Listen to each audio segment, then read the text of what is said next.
Good evening. Welcome to our agenda for Tuesday, January 24th, 2023. Welcome everybody here this evening and call this meeting to order. I'll ask if there's any declarations of interest at this time. Seeing none, I will move along to our declaration of land acknowledgement. The town of East Gwillimbury recognizes and acknowledges the lands originally used and occupied by the First Peoples of the Williams Treaty First Nations and other Indigenous peoples. And on behalf of Council, I thank them for sharing this land. We also acknowledge the Chippewas of Georgina Island First Nation as East Gwillimbury's closest First Nation community and recognize the unique relationship the Chippewas have with the lands and the waters of this territory. They are the water protectors and environmental stewards of these lands, and we join them in these responsibilities. Item D on our agenda is community announcements. And although we have had workshops this year, today is our first meeting of council for 2023. And I therefore want to extend thanks and appreciation to our great recreation staff and volunteers for the wonderful Noon Year's Eve event and the mayor and council pancake breakfast. A lot of work goes into these planning events, and I want to thank everyone involved for bringing great events to our community. And I remind everyone that we will begin our 2023 budget deliberations on Monday, January 30th, and continue on Wednesday, February 1st. These are public meetings, and they will be live streamed as well. Are there any announcements from members of council? Councillor LaHaye, go ahead, please. Thank you, through you, Madam Mayor. I would like to announce that the Mount Albert Lions is having their annual maple syrup breakfast on Saturday, March the 4th from 9 a.m. till 12 noon at the Mount Albert Lions Hall. And this is a great opportunity for fundraising for our local community. And the syrup is always delicious, made by Lion Aaron. So I encourage everyone to attend. Thank you. Thank you. Other announcements, messages? I'm not seeing any at this time, but should you change your mind, give me a signal and we'll put it into our agenda. At this time, I'm at deputations. Kay Broome, on behalf of the Southlake Regional Health Center Foundation, is making a deputation regarding the 2023 Nature's Emporium Run for Southlake. Good to have you with us tonight. Thank you very much, Madam Mayor. And thank you very much, councillors, for inviting myself and Southlake here to your very first meeting of 2023. My name is Callie Broome. This is my 6th year volunteering with the Run for Southlake, and I'm very excited to be here in East Gwillimbury to present to you today and hopefully encourage you to have a team by the time I walk out the door. On Sunday, April 30th, we'll be hosting a 5-kilometer run-walk fundraising event in support of Southlake Regional Health Center. Exclusively, the route is on Davis Drive. We're going to walk right past the hospital and give all the patients there a nice wave. Community fundraising event where participants pledges an impact and leading-edge care close to home. Funds raised through participation, team pledges will help support the most urgent needs for patient care Southlake Regional Health Center can offer. Fundraising for Nature's Emporium Run for Southlake helps to put the right tools in the hands of the clinical experts so you and your loved ones receive the care they need. Fundraising also supports new and renovated spaces in the hospital to deliver exceptional care and where our patients can heal. Participating in fundraising is a way for our community to show dedication and to the hospital staff, volunteers, and the community. Sadly, the town of Aurora continues to beat ourselves, both Newmarket, Aurora, and other municipalities. We would very much like to try to pass this trophy on to someone else. I'm very proud of East Gwillimbury coming in second, which is fantastic. You beat Newmarket, and rightly so. You do a tremendous job and a turnout for the Run for Southlake. By popular demand, certain individual on this council came to me and she asked me to come forward to the Community Spirit Award, which we have. We heard you.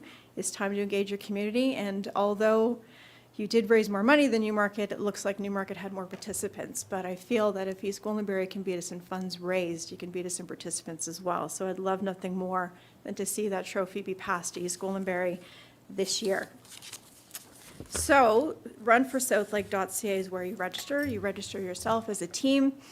Being a ward system, you can all individually as counselors work collaboratively to try to bring together different people to come out and for the run. Personally, I think everyone here has a Southlake story, whether it's yourself, your child, or someone you know. For me personally, it was April 1st, 2019. It was April Fool's Day. It was no joke. My son, 9 years old at the time, my Jack, he just fainted at home, and I didn't know why. And it was more than fainting. He was unconscious, and I called 911, shipped me off to Southlake. All of a sudden, I'm going into the cardiac unit.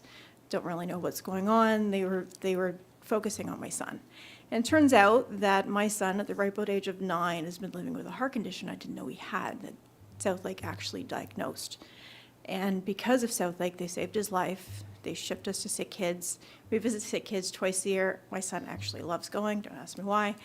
And to that end, he's been able to live a very normal life. He actually is quite proud of his condition, and it's all because of the care Southlake and SICK has provided in collaboration, and I will forever be indebted to Southlake for that.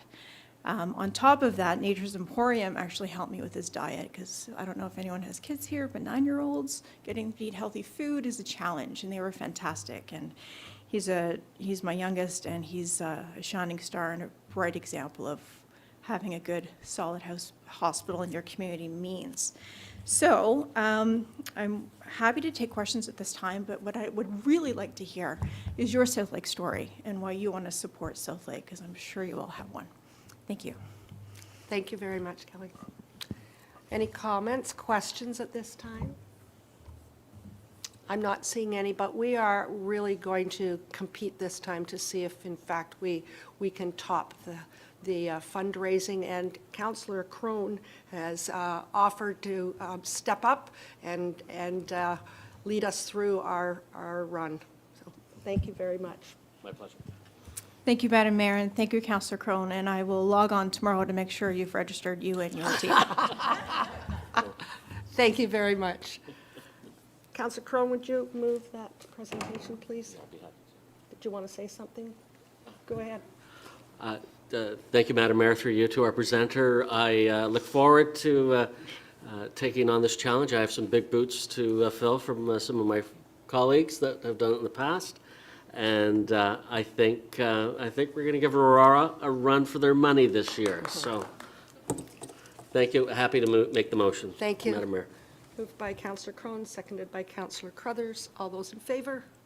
And that's carried. Thank you so much for being with us tonight. And we're all in, ready to go. Thank you. Thank you. I'm at item F in our agenda, presentations, and at this time, we do not have any presentations. I'll move to adoption of minutes, and our first minutes are December 6, 2022. Be it resolved that council adopt the council minutes from the meeting held on December 6, 2022, moved by Councillor Foster, seconded by Councillor LaHaye. All those in favor, and that's carried. Item number 2 is adopt the minutes from the special meeting held on December 13th, 2022, December 20th, 2022, January 10th, 2023, and January 16th, 2023. Be it resolved that council adopt the council minutes from the special meetings held on December 13th, 2022, December 20th, 2022, January 10th, 2023, and January 16th, 2023. Could I have a mover and a seconder, please? Councillor Jones, Councillor Crone, all those in favor? And that's carried. I am at our statutory public meeting at this point, and this is a zoning bylaw amendment and draft plan of subdivision for Jeffrey Crescent. Madam Mayor, Clerk, thank you. Through you, Madam Mayor, there are some procedural comments that are prepared for you, if you don't mind reading those out loud for members of the public. Thank you. Statutory public planning meeting statement. Members of the public, this portion of the council meeting is a statutory public meeting under the Planning Act.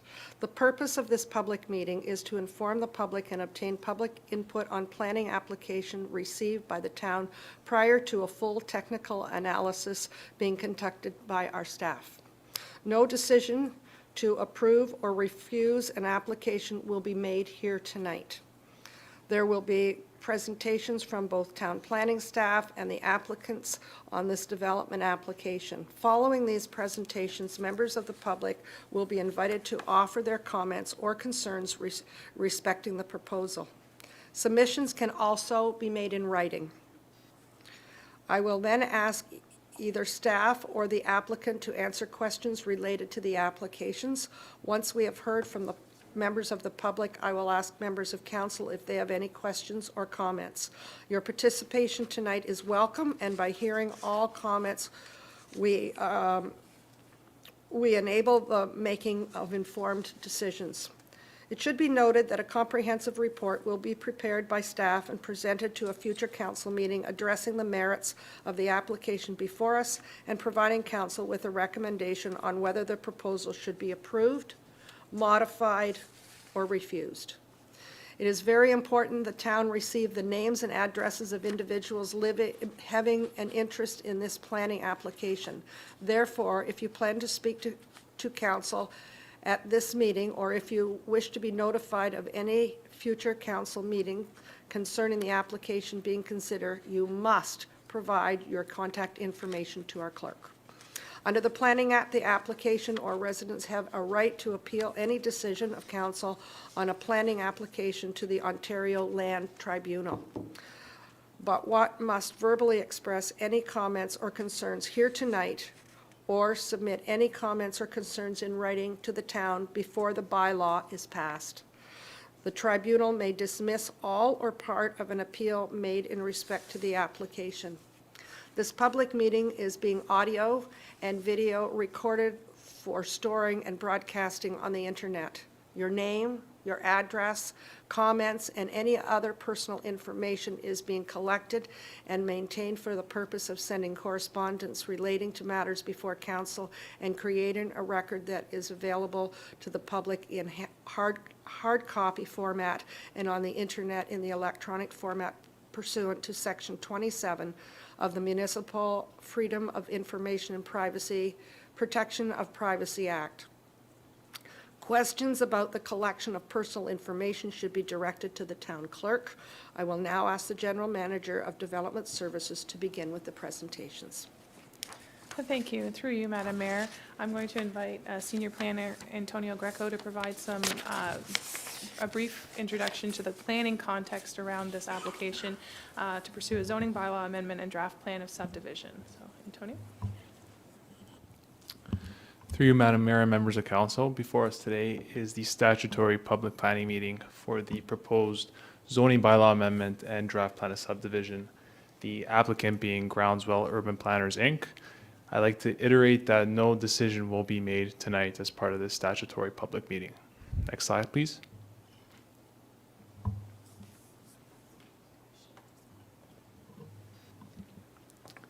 The subject property is approximately 1.29 acres in size. It is largely vacant and open grassed area. It is primarily in a rural landscape. To the north, you'll find rural land uses and as well as the Queensville residential development. On the east side, agricultural and rural uses exist.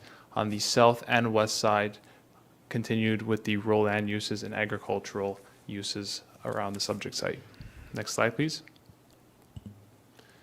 The subject property contains an official plan designation of medium density residential. The medium density residential provides for higher forms of housing densities that support transit around the community. The property also falls within our urban area and local corridor as outlined by the town's official plan. Next slide, please. The property contains a rural zoning. The rural zoning contains a wide range of agricultural and rural uses and also permits for a single detached dwelling.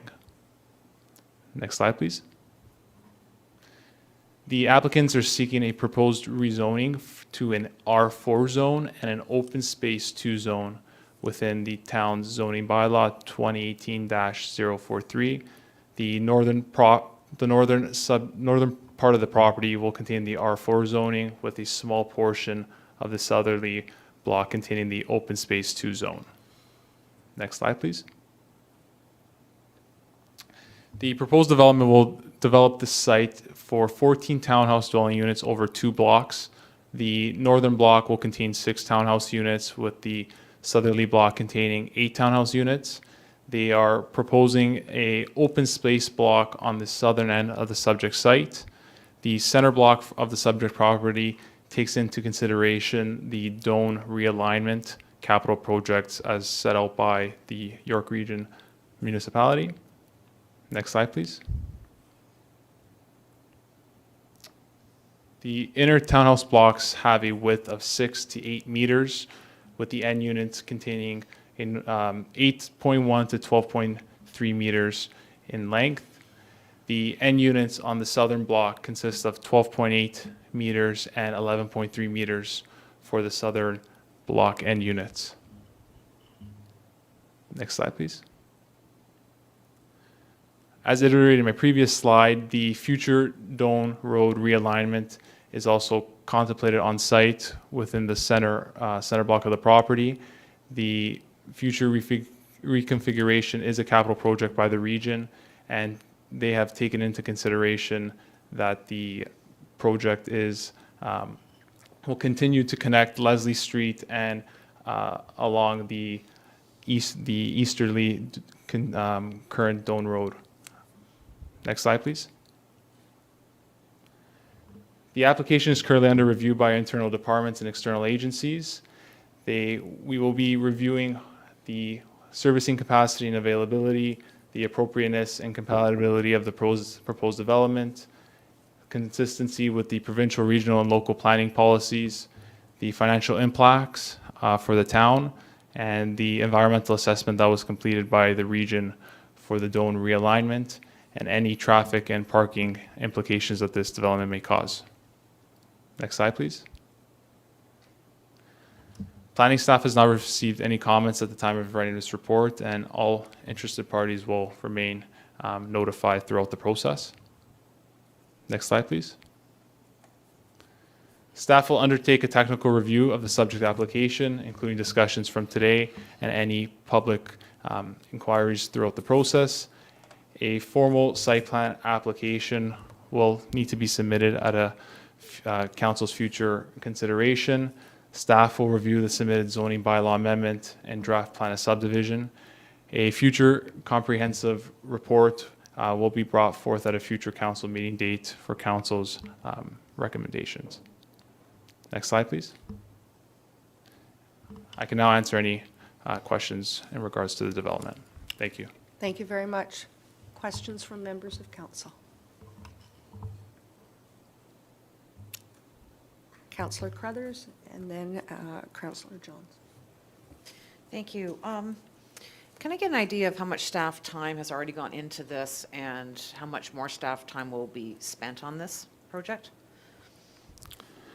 Through you, Madam Mayor, in terms of staff time, we've provided a preliminary review. The applicants have not pursued the application quite extensively, so it's been a submitted application, and an extensive review hasn't gone into the project as of date. Okay. I'm looking at this and seeing the Doan Road realignment going right through the middle, and it's just proposed at this time. It's not actually fixed. I've heard about it potentially being a flyover. Building homes right next to a flyover doesn't make any sense at all. What I'm wondering is, what sort of tools do we have in our tool chest to not be expending a lot of staff time on these types of developments that clearly aren't at a position to go forward? Never mind, we don't have allocation. It's pending the Doan Road realignment before we would ever be able to look at something like this. So what tools do we have in our tool chest to help staff save time on this sort of thing, or is this all stuff that we have to go through? Mr. Webster, go ahead, please. I concur with what the councillor is saying, and we've had a transition in development services leadership. Just recently appointing Margot Bajin last week. And Margot, when she took over, indicated we had a number of public meetings pending due to elections and things like that. And this happened to be the first one that rose. And I asked Margot to look into it, and she indicated that our prior general manager had indicated that this application was going nowhere. And somehow it has made it to a public meeting status. And I agree entirely with what the councillor is saying. I think it's very problematic to service. Vince's, to punch a pipe across Leslie was incredibly complicated. And to extend servicing, which when you look at a map, looks like, oh, the servicing's right on the other side of the road. That looks pretty simple. Gets very complicated because there will be benefiting areas, other owners that want to get involved. And we are most concerned with completing the community on the west side of Leslie at this point in time, which has big gaps in it. The road alignment going right through this site puts a big question mark on it. And I have no problem at all if this gets referred back to staff to answer the very questions that you're asking, Councillor. And through the mayor, I respectfully would like to report back on when we can deem an application to be premature. I think we have a lot of folks that are pushing the envelope of getting their lands rezoned and upzoned and to up the value. There's another parcel that occurred, I think, prior to last term of council, south of our operations center, that got designated as a gas station on full municipal services. So it sits with that designation, and that could be 30 years. And I think that the question is very good, and I might lean towards the solicitor right now as to what we can do as part of a public meeting that where we have a massive road realignment going through 14 townhomes on whether or not this should even proceed, and or do we allow this meeting to occur and we report back in a timely manner that there's so many uncertainties here that this shouldn't be considered at this time. Thank you. Through you, Madam Mayor, we will have to proceed with this public meeting. The reality is we're not making any decisions at this meeting. So that's all I can say at this point. Madam Mayor, if I may, I am mindful of the councillor's request, though, about the resources that are spent to bring an application forward, and at what point do you, at the very outset, say there's too many areas where this has to be.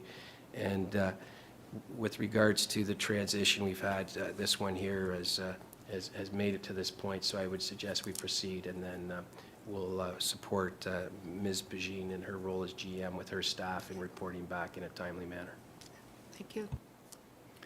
Through you, Madam Mayor, further to the question, I think that it speaks to the need to strengthen our policy framework, because as it stands, we do not at the staff level have policy framework to be able to defend against this type. But it certainly is not being put forward with any specific recommendation, and it's within council's purview to suggest that it may be premature to consider and make that that determination. But we do have to, respect the process, and certainly the applicants have been advised of the considerations and the constraints and the potential restrictions to this development, and their choice was to proceed. So without a more clearly defined policy framework that would allow us to do otherwise, we kind of have to follow through.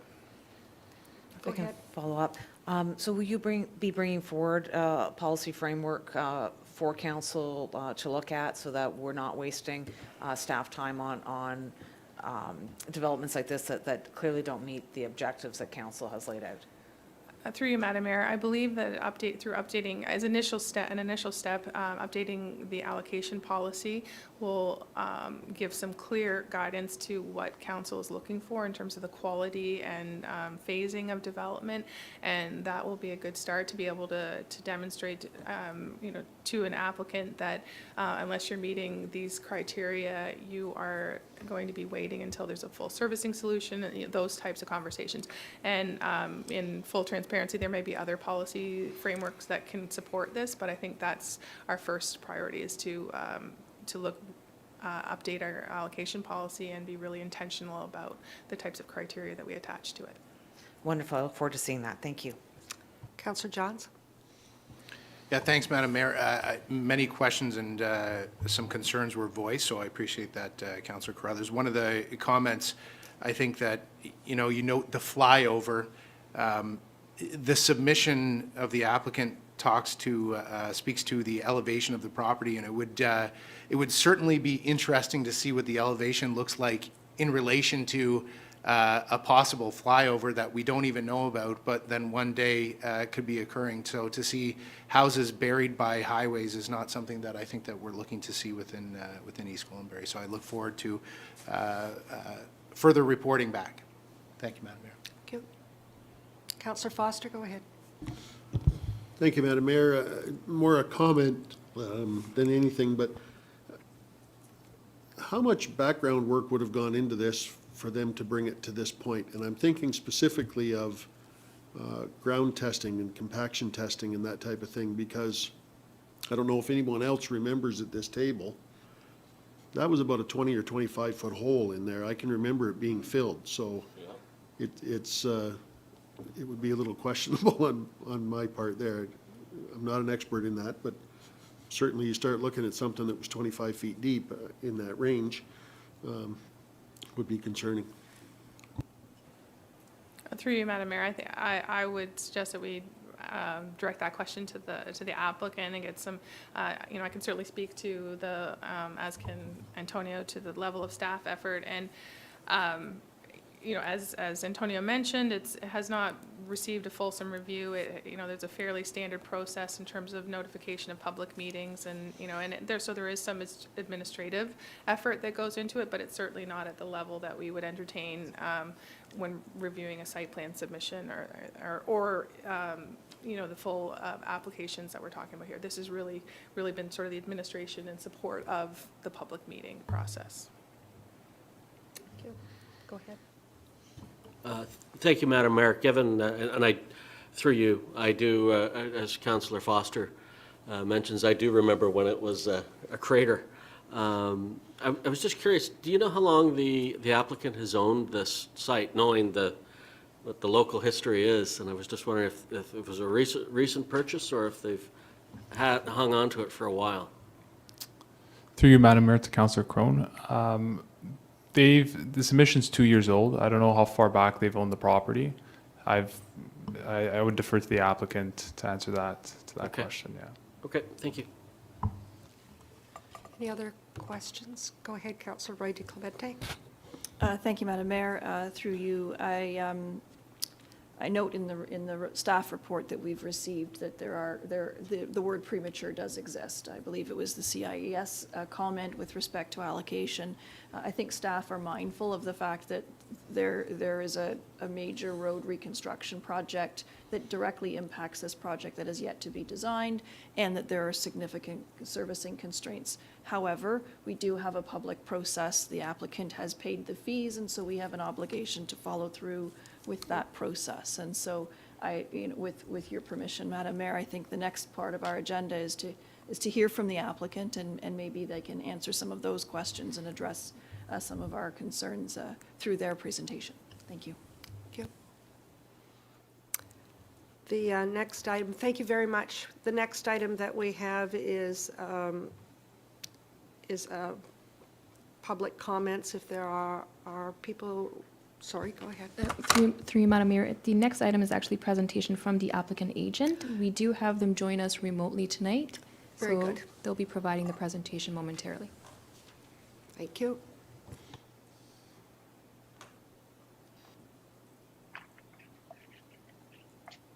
Good evening, Madam Mayor and members of council. Thank you to staff and council for scheduling tonight's meeting.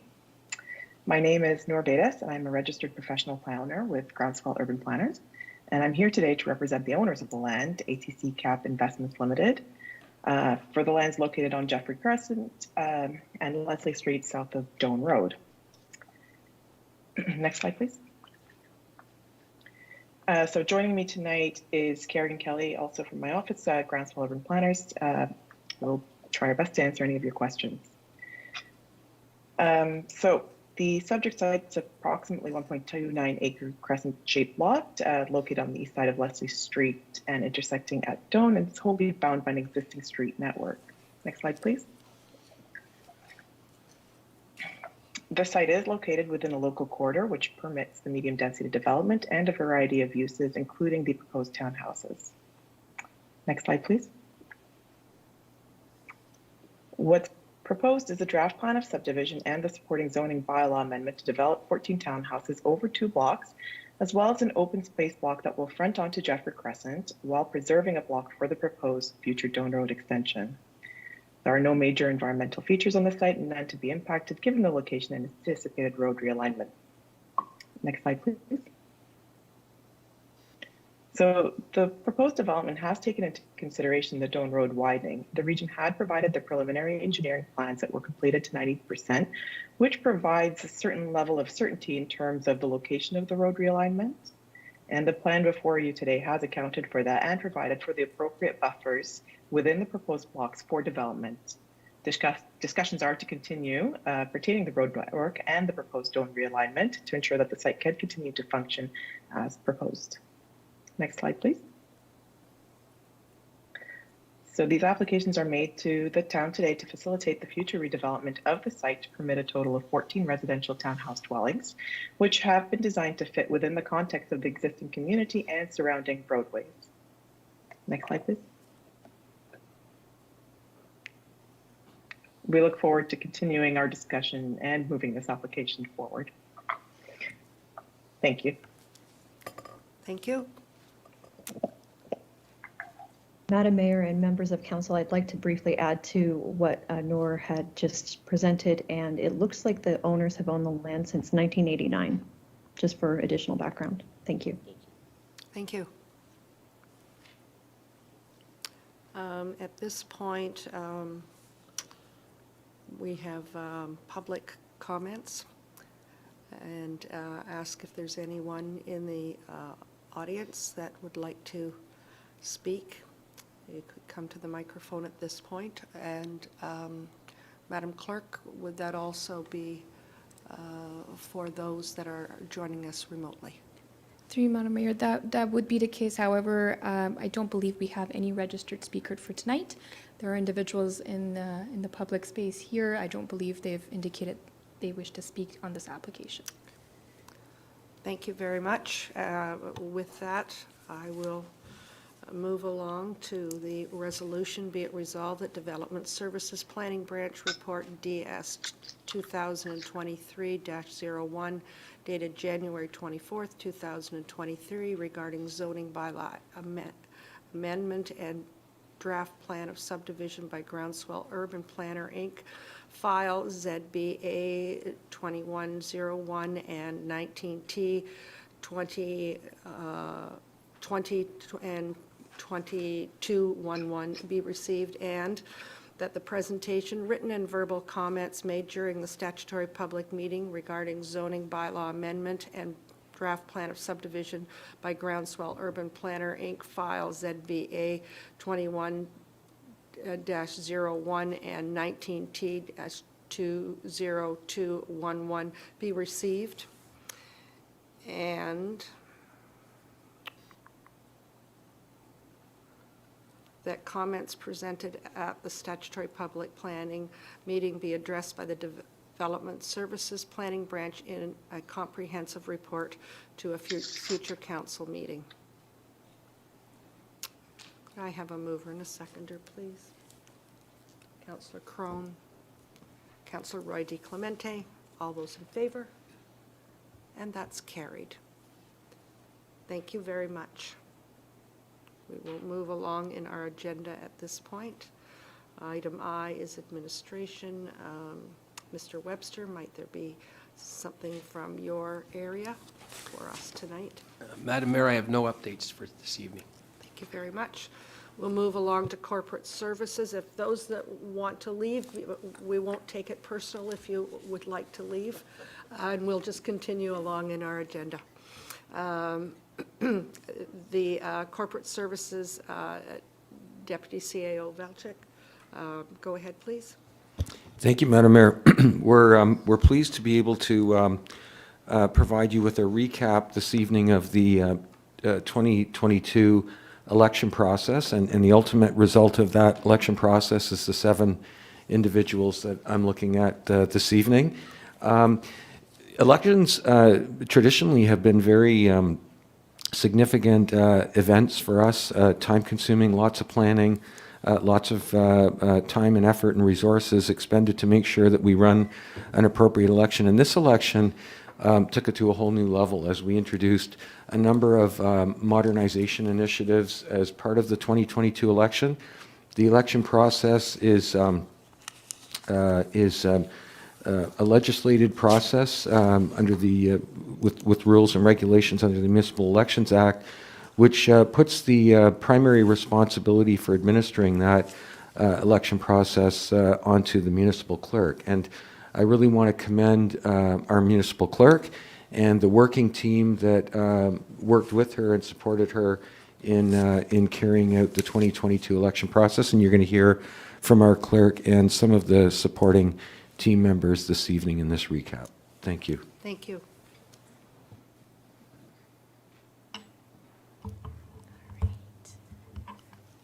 Just apologies, I'm just going to do a bit of a dual work here. All right. Good evening, Madam Mayor, members of council, staff, and members of the public joining here our session tonight.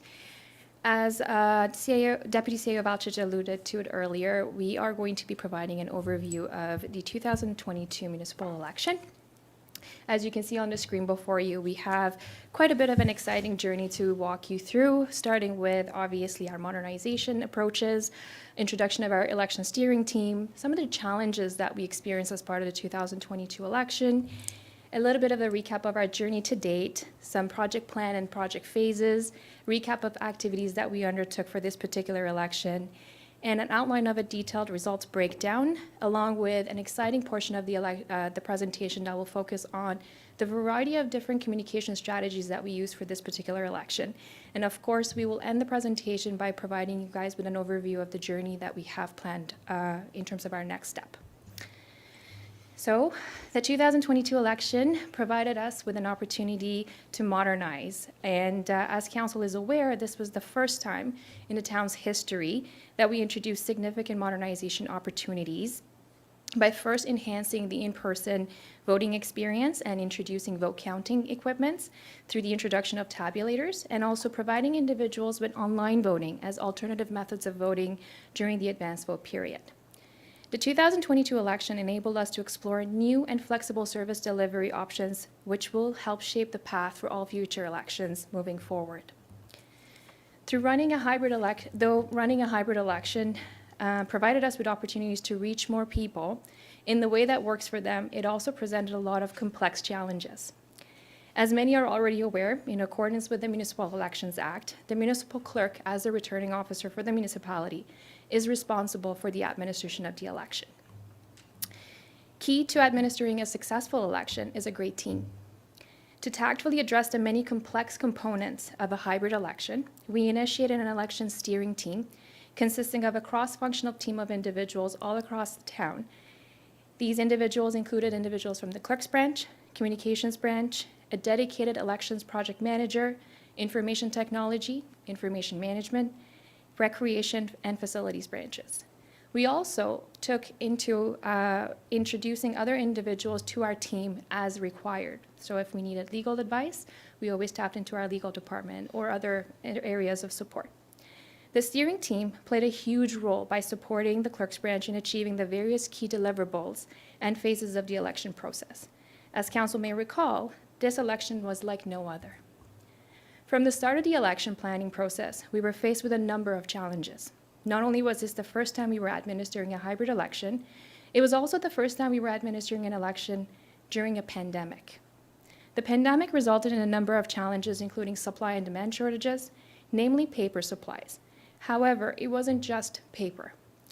As Council may recall, back in February of 2022, we were faced with supply and demand shortages when it came to securing our tabulators, and we had to quickly opt into finding a plan B and a different solution to secure them.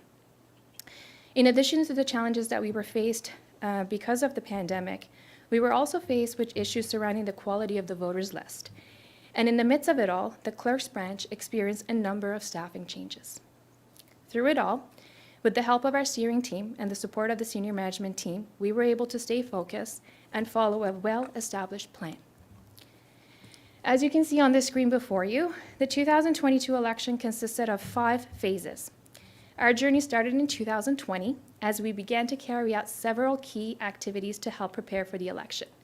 Activities ranged from conducting research and planning, attending election vendor fairs, one-on-one meetings with members of council to solicit feedback with respect to alternative methods of voting, council workshops, carrying out a month-long How I Vote public outreach campaign so that we can solicit feedback from members of the public in terms of what is their preference for methods of voting, drafting very complex RFPs, awarding contracts, securing staff, and training. The list goes on, until we were able to actually deliver the election. Additionally, for the first time, we also had an opportunity to work with a professional project manager who helped us establish a formalized election project plan.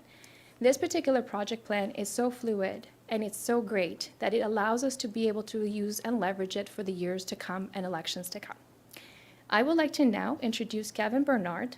Kevin joined us in June of 2022 and played a critical role as an active member of our election steering team. Kevin is here today to provide you with an overview of the formalized project plan and a recap of some of the key activities that we undertook to support the election. Kevin?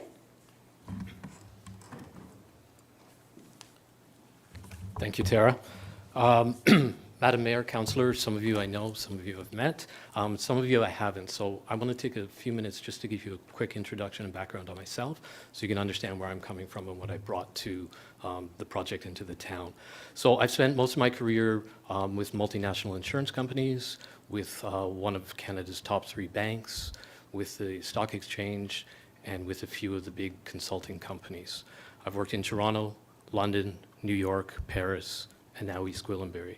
East Gwillimbury probably doesn't seem like it fits in the list, but it's special to me because I've been a resident here for 27 years. So this was a great opportunity to actually follow what this council and previous councils have tried to do and have talked about living and working in East Gwillimbury. So before I launch into this slide, most mature organizations have a PMO, have a modernization PMO. They have project management practices in place. Those that aren't on that mature level, as they start to mature, they realize the benefits and they put those practices in place, whether it's a formal PMO or it's the adoption of the practices and processes. The town has seen those on the capital side, the infrastructure side. They've never really seen it on the business side. The elections project was the perfect opportunity to put this in place. So I'm not going to walk through this, you're welcome, on the left side. But I will say that what you're seeing there is the roll-up of the project plan. So those are the high-level tasks. There's about 40 of them on the screen.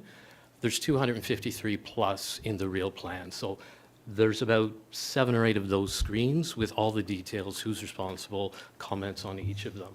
That project plan is a great tool for the next election. So we started this election with nothing. We had moved from paper to the hybrid election that Tara talked about, which was essentially running 2 elections at the same time, right? We had the online and we had the in-person with the tabulators. Some of the complexities that we had, and I'm just going to hit a few of them over there. This project dealt with 5 vendors, local and 1 in Spain. So we had daily and weekly meetings with them to ensure that we were on track, that any issues that came up, they were dealing with effectively. We also worked really closely with some of our municipal partners. So we worked closely weekly with Georgina as well as Markham for the 2 that we worked with most. As you can expect, there was a lot of technology in this project. We had to configure and set up 48 laptops, printers, 12 tabulators for the mock elections, and then we had to do it all again for the real elections. We had multiple user acceptance testing sessions. So that was a practice that I brought with me. We implemented it. We worked with both vendors to run through their process, use their systems, be it online or the tabulators, and make sure that everything worked 100%. It was so well received by one of the vendors that they've actually taken that practice and they're going to roll it into their procedures, and they are going to suggest it to other municipalities and cities for future elections. So EG has sort of led the way for that, so kudos to the team. We also ran 2 full mock elections, huge undertaking. We took one for the online and one for the tabulators. We filled out physically down in the hall and landing room ballots for every single ballot type, for every single ward, and for every single mock candidate that we had. The purpose of that was to make sure that everything worked in all the systems. We then took that, the results of those, and we put them through an homegrown in-house IT system that automated the tabulation of all the results. So some municipalities at the end of the night, on election night, manually totaled up them all. Some took them, transposed them into Excel. As soon as you have that human intervention, you've got the capability for mistakes. We had all hands off, all through automation, and the mock elections proved that it could be done. They were audited. Warren was in there auditing things just to make sure that everything was right along the way. So a full team effort on that. And lastly, the one that I want to hit is the logistics, the facilities. So there was a lot to go into this election. We pulled permits for all the town facilities for every single day in the advance polls and the election day. We negotiated contracts with churches so that we could use their facilities. We set up and we tested the infrastructure a few times. We tested it early in the process, then we tested it 12 hours before the actual elections. But we didn't stop there. We put in business continuity plan in case anything failed. If the infrastructure went down, we had backup cellular routers so that we could switch over to those. We had backup printers, we had backup tabulators so that anything that could happen, it would be a little blip and we would recover quickly. And one thing I want to point out before I turn it back to Tara is living in the community gave me that opportunity to talk to people who don't know that I work here, that don't know that I worked on the election project. And one of the conversations I had with a woman when I was walking my dog was, she said she was in her late 40s and she had never voted in election before in her whole life until this election. And I asked her, why did you vote in this election? And she said, why wouldn't I? She said, I got communication in my mailbox, told me when, where, and how to vote. I knew the methods. I saw signage on the road. And she said, I decided to vote online. She said, in the time it would have taken me to get in my car, drive to Main Street, I had already logged on and I had cast my ballot. She said it was that simple. It was that simple. And that's what a modernization, a transformation project is all about. Thank you. Tara? Thank you for that, Kevin. Through you, Madam Mayor, this slide simply outlines the various different methods that Kevin was alluding to earlier in terms of the variety of options we provided our electors. As you can see, as done in the past through discussions held at meetings with members of staff, council, and individual members of the public, we leveraged the opportunity to take advantage of our Thanksgiving weekend. Traditionally in East Gwillimbury, the Thanksgiving weekend starting on October 8th, brings a lot of electors and voters, especially children that are away for school and they come back, and this is an opportunity as a family to leverage the weekend to vote. And we did see an increase in the number of individuals that casted their votes during that particular weekend. We ran online voting for 16 days, starting with October 8th. There were 5 advanced poll days provided during advanced votes with paper ballots and tabulators. At those stations, we also provided internet voting stations. So if anybody didn't want to stand in line, they had an opportunity to leverage the internet voting stations. We had assistive voting centers set up in the in 5 advanced poll days, and they were held here at in the Civic Center. We also had special advanced voting locations set up during advance and on election day. So what I can say is that through it all, we facilitated a vote anywhere model throughout the time of the election to make it less complex for individuals to have to figure out which polling subdivision do I need to go to and what is that and what is this. The reason we worked with our team to do this is because of the firsthand experience I had working the provincial election this past June. I had the opportunity to work at Sports Complex and got a chance to talk to a lot of our residents who were not happy with the way that particular election was set up. And I got to actually solicit a lot of feedback.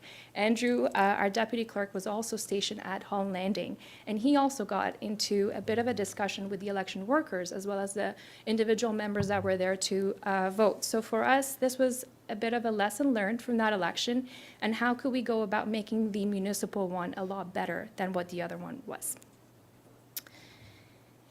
In terms of the variety of activities that we did leading to the election and finally finishing up with the election, we were able to leverage our microsite, which is the dedicated EG site, to post all of our results. I'm happy to share that in addition to the certificate of election results that was shared with everybody at the 2 days post-election, we were able to also provide the detailed breakdown of the results on the website. That one is somewhat mimicking what we had in the past, but noting that the voting subdivisions were not established for this particular election because of the nature of the hybrid model and the fact that we had a vote anywhere model. So really, this particular data will allow individuals to identify a variety of different ways in which individuals had casted their vote, whether during advance or online or through the paper ballots. And that is available on the link on the slide. And at a glance, here are the official results, which are available on our website as well. There is an updated picture of members of council that we wanted to share with you tonight. And with that, I wanted to transition a little bit in terms of the voter turnout that we experienced for this past election. During the 2022 election, as you can see on the screen before you, almost 50% of the individuals eligible to vote casted their ballot via paper ballot, and others voted via online. So we saw a bit of a mixed voter turnout in terms of individual preferences. As you can see on the screen, the total eligible voters identified for the 2022 election was 25,351, out of which only 6,408 individuals voted. In comparison to 2018, the overall turnout decreased by about 5.4%. And in terms of the Ontario context, this was something that was happening all across. In Ontario, the 2022 election as a whole recorded the lowest voter turnout since 1982. While there hasn't been time for significant statistical analysis or academic studies to be carried out for this particular election, the Association of Municipalities of Ontario has outlined information with respect to some of the common factors impacting the voter turnout all across Ontario. And these are noted on the screen before you. In 2018, AMO reported that the average municipal voter turnout in Ontario was 38%, with that number dropping to 36.3% in 2022, despite more than half of the municipalities in the province opting into alternative methods of voting, such as online voting as well. Some common factors are noted on the screen. One of the ones that we had to address quite a bit during our public outreach was the confusion between the municipal and provincial elections. A number of individuals that we encountered, whether it was at the farmers market, at our community open house, they all expressed the fact that they were not aware of a municipal election. They had just voted in the provincial one. So those were some of the common conversations that we had with the electors. And essentially the challenge for us is that they're 4 months apart. And historically, legislatively, the provincial elections are typically held in June, municipal ones are held in October, and they are held in the same year. This is an area that we hope to be able to further continue reviewing and monitoring and working with our colleagues and peers all across from different avenues, whether it's AMCTO, AMO, or other colleagues in terms of municipal sector to address for the next coming election. At this stage, I would like to pass the presentation over to our communications team, namely Meeta Gandhi and Danielle Vernay, to provide an overview of the variety of different communication strategy that we leverage for this particular election. Meeta?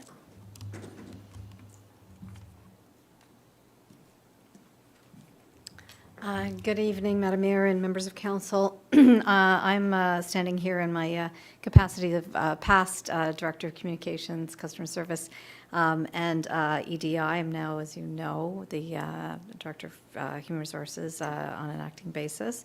I'm standing here before you because I really want to highlight and express some appreciation to the communications team for the communications work that was undertaken to support the municipal election, namely Danielle Vernay, Rachel Thompson, and Sarah LaBelle, a student we hired this last several months ago. They really undertook an enormous amount of work, and I just also want to point out in terms of context a couple of points. One is we undertook the communications for the elections with our existing resources. Many municipalities in York Region and external to York Region hired dedicated staff to support the municipal election. So that's one point to note. This past year was an enormous year in terms of what we did. It was the first year of really emerging out of COVID. We had the Summer of Parks, so unprecedented number of park openings, an operations center official opening, the community open house came back. We were identified as the largest municipality in Canada, so there was a number of communications that were associated with that. And of course, we had the Health and Active Living Plaza groundbreaking at the beginning part of October. So while we were managing all of those things, we were also undertaking a fairly enormous exercise in terms of putting together a communications plan and executing it. So I want to note that. The third thing I want to note is the collaborative efforts. At the beginning of the year last year, I reached out to other York Region municipalities and initiated a working group amongst the communicators, and that took off. And York Region ended up taking the lead after I initiated that. So there were where we can, and Danielle is going to highlight some of this, collaborative efforts that we undertook. I also want to point out that, in fact, this wasn't just one communications effort. There were three sort of, I would say, three communications efforts within one. We had a three-phase process where we wanted to first encourage candidates to register. We also wanted to encourage residents to register to vote. And then, of course, is the big call to action, which is to come to the polls and vote. So there were three micro communication strategies within one large-scale one. So with that, I would like to introduce Danielle Vernay, who very much had a leadership role in developing the communication products and leading the group through the multitude of communication activities that we undertook last year. Thank you, Meeta. Good evening, everyone. My name is Danielle Vernay. I'm the Communications Officer for the town. I'm happy to be here to share an update on the communication methods we used to promote the 2022 municipal election. As we all know, and as Meeta mentioned, we are Canada's fastest growing municipality according to the 2021 census. So ensuring new and existing residents knew when, where, and how they could vote was very important and was a key objective we used to promote the election. Another key goal was to develop a brand that was identifiable, fresh, and engaging, and really encouraged people to get out and vote. Next slide, please. Several tactics were used to promote the election in its various stages. Social media was one of our main tools and was used to promote a variety of messages, including how to run for council, checking the municipal voters list, and general voting information. The story feature was also used to directly connect voters with current information. Next slide.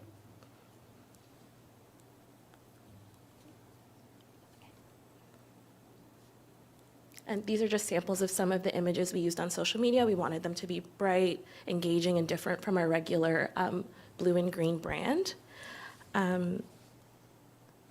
Continuing on the digital theme, we also launched several digital ads through Metroland Media, which directly targeted residents living in East Gwillimbury and were visible on social media and websites. In addition to, sorry, next slide, please.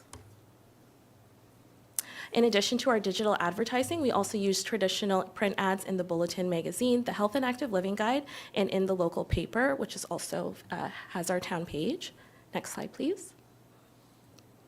Our print materials also included a direct mailing campaigns to all homes in East Gwillimbury, posters in our town facilities and at town trailheads, promotional giveaways for events, and wayfinding signage.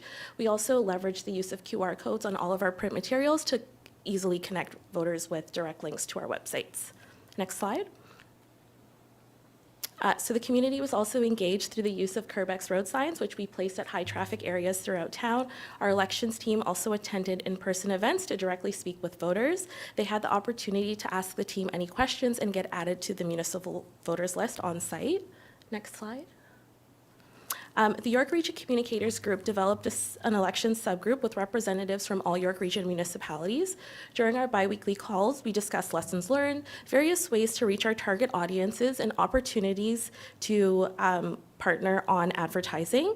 We ran ads on local radio stations, 105.9 The Region and 93.7 K Country. Those ads were in 5 languages. We also purchased digital billboards in for the 407 highway, which is just below there with all of our logos. It was a really great opportunity for us to cost share, as these ads can be quite expensive if you undertake them on your own.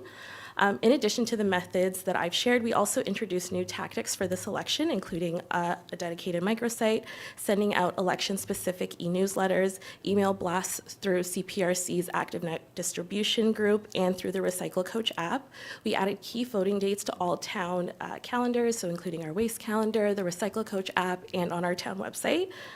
We recorded EG votes on hold messaging for the town phone line, so when people called in and asked residents to check if they're on the voters list through our customer service team. Our municipal clerk, Tara, also participated in a podcast with the City of Vaughan's clerk for the Region's Feed podcast. All the tactics that we used were included in an overall communication strategy. The strategy focused on reaching our key stakeholders and communicating key election milestones as they came up. I'd also like to share that all of our graphics were done in-house with the amazing support of our digital and marketing coordinator, Rachel Thompson. Thank you, and I'm now going to pass it back to Tara.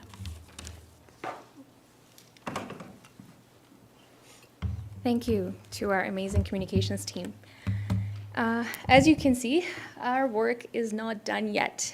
In terms of our journey forward, the town has partnered with Dr. Nicole Goodman, a political science professor at Brock University, to carry out the anonymous surveys that were provided to all voters, whether they were voting online or in person. And the intent for us at this time is to review the survey findings and to use them as additional intelligence to gather further analytics for future elections. Next up is the financial statements. So as candidates are aware, an email went out to all members yesterday, providing them with an update in terms of when and how to submit their financial statements. Just a reminder that they are due by 2 p.m. on March 31st, 2023.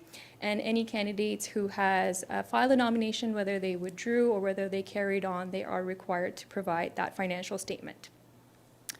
In terms of the ward boundary review, in July of 2016, some members of council may recall the town retained the consultant, retained the team of Drs. Andrew Sancton and Sam Coben to conduct an independent review of the town's electoral system. Following an extensive review process and public outreach campaign, the town moved from an at-large to a 3-ward-based model with 2 councillors elected in each ward. This model was first introduced as part of the 2018 election, but it's important to note that this model was only viable for the past 2 elections, and further review is required to be implemented prior to the 2026 election.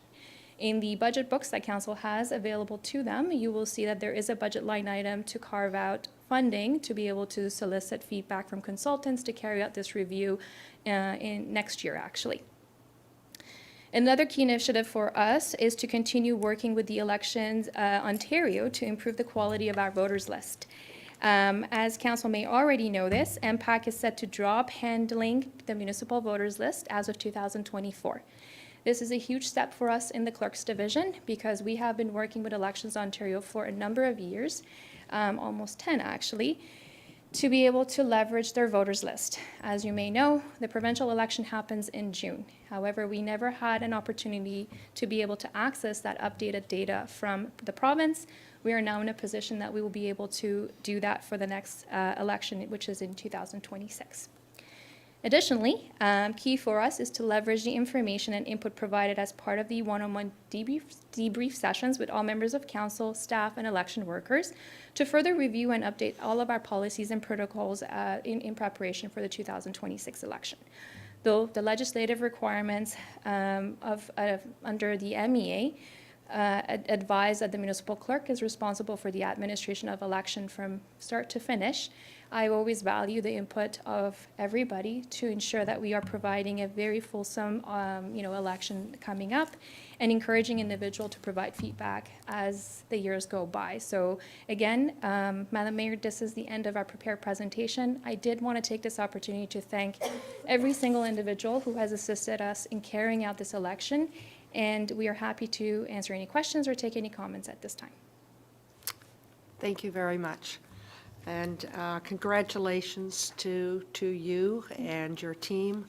I know that it was fast and furious many times for you. It was a pleasure to be a candidate when everything fell into place. And it was, you could truly see that there had been a lot of effort and work put in place prior to the election. So those that aren't here tonight, please congratulate them on our behalf, because it was seen by people almost immediately that there was a huge change happening in East Gwillimbury. So thank you. Comments, questions from members of council? Councillor Crone, go ahead, please. Thank you, Madam Mayor, and through you to our presenter. I would like to echo the congratulations. It was, we were changing the style of the campaign. We had introduced tabulators and online voting, and you know what? It was new, and it went off, I thought, quite well. I didn't hear of any major concerns or complaints, so well done. Thank you. I was just curious, I was looking at some of the numbers, just looking roughly at paper ballots, or, election day seemed to be still a very popular form. I would have thought intuitively that maybe online would have dominated, but paper ballots and showing up to vote still seems to be very popular. And I think the council of the day was very right to make sure that we had that option, because clearly people liked it. So do you, from your own, and maybe it's just anecdotal, but is there a particular profile of a person, from what you could see, that likes to vote online compared to someone that likes to show up and use a paper ballot? Through you, Madam Mayor, that's a very good question. One of the exciting part of this election is the review of the survey results. I think we haven't had an opportunity to really dive deep into the results of the survey, because the intent was to solicit feedback as to why did you choose a particular method of voting. What I can say is that we did not provide online voting on election day. We did receive a lot of feedback from members of the public asking us why that was the case. We only leveraged online voting for the duration of advance. So that is something that, again, we don't have data to support how, EG would have shaped on election day itself. However, it's something that we can further review and provide, information to, in terms of what are some of the trends and what are we seeing in terms of the context Ontario-wide, actually, when it comes to options and alternative methods of voting. Okay, thank you. And just one more question, if I may. I know you folks, the staff communications team did, I can't think of anything else that you could have done to communicate to get people out to vote. And I think town-wide we had, I think we were all disappointed that it wasn't higher. I will say, for the record, Ward 3, we did our share. We were the highest at 30%, so I won't strain my arm too hard patting ourselves on the back. what could we as you know, staff, you did your part, and more so. What could we have, as candidates, in your opinion, what could we have done more to help get the vote out? Because, you know, we pounded on doors, you know, we sent out brochures online. I'm struggling to think of what more could have been done to get the voter turnout up. Again, that's a very excellent question. It's something that, from an Ontario context, we know a lot of institutions are reviewing in terms of what more could we have done from the provincial side of things. We did see a huge decline in the number of turnouts as part of the provincial election. Usually that's the indication of how your voters are going to behave in your municipal sector. For us, there are lots of opportunities. I think, you know, given that we have had such a huge growth in our municipality, for the next election, we will probably be looking into providing content in different languages, maybe reaching different individuals that don't necessarily speak English as their first language. I come from a first-generation immigrant family, so I completely understand language barriers. And I also appreciate that a lot of those individuals are keen. They would like to vote and exercise that.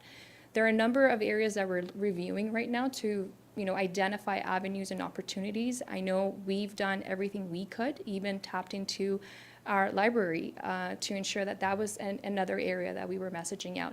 But what I can say is it's something that we're reviewing. I don't have a crystal ball as to what we can do next time, but there is going to be areas that we should be looking into and collaboratively working together to solicit feedback from everybody as to how to address voter fatigue.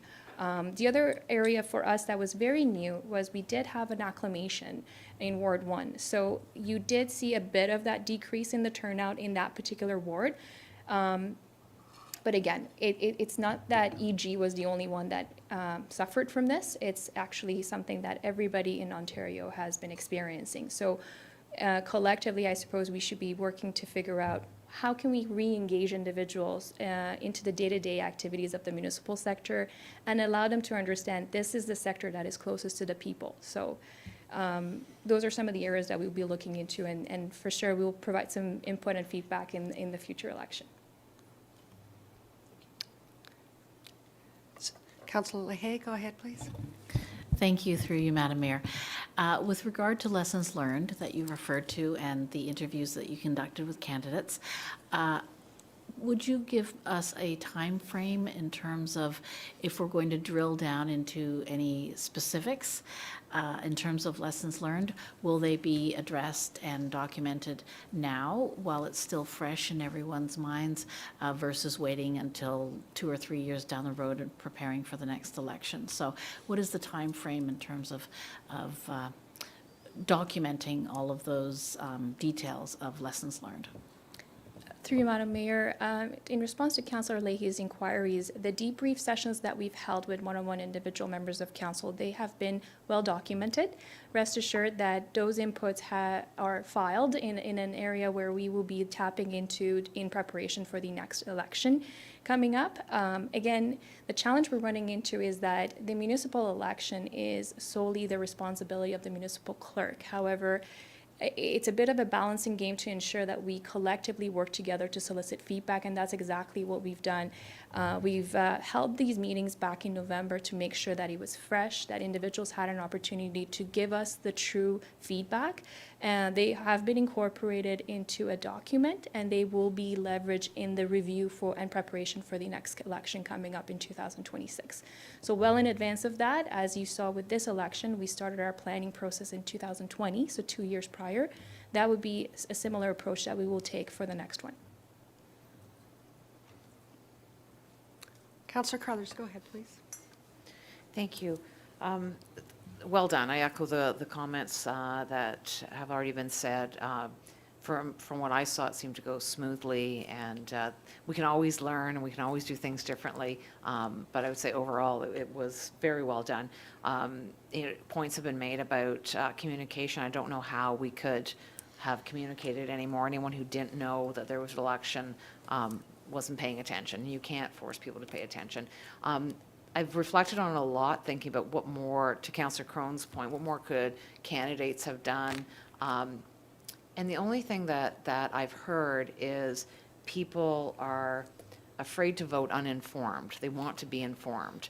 and we didn't have a lot of debates. And I think that making sure when we review the process that we ensure that we're allowing for a number of debates. I know we had a few issues over one of the debates, and I just think when we review this, we need to make sure that debates can happen easily. Town facilities are a fantastic place to hold debates, so I think we need to really look at that policy and make sure that we're allowing for those debates. I think turnout would go up if people could actually see the candidates and interact with them more. And to Councillor Leahy's comments about reviewing these policies while they're still fresh, I know that when we reviewed some of the policies going to the next election, going to the last election, it was very close to the election, and most of the people at this table knew whether or not they were running. And it creates a little bit of a feeling of conflict that you're debating a policy in an election you know you're going to be participating in. So I would highly, highly suggest that any policies that affect the election be done as early as possible in this term. So even those of us who may want to run again, we don't know for sure what 4 years is going to bring.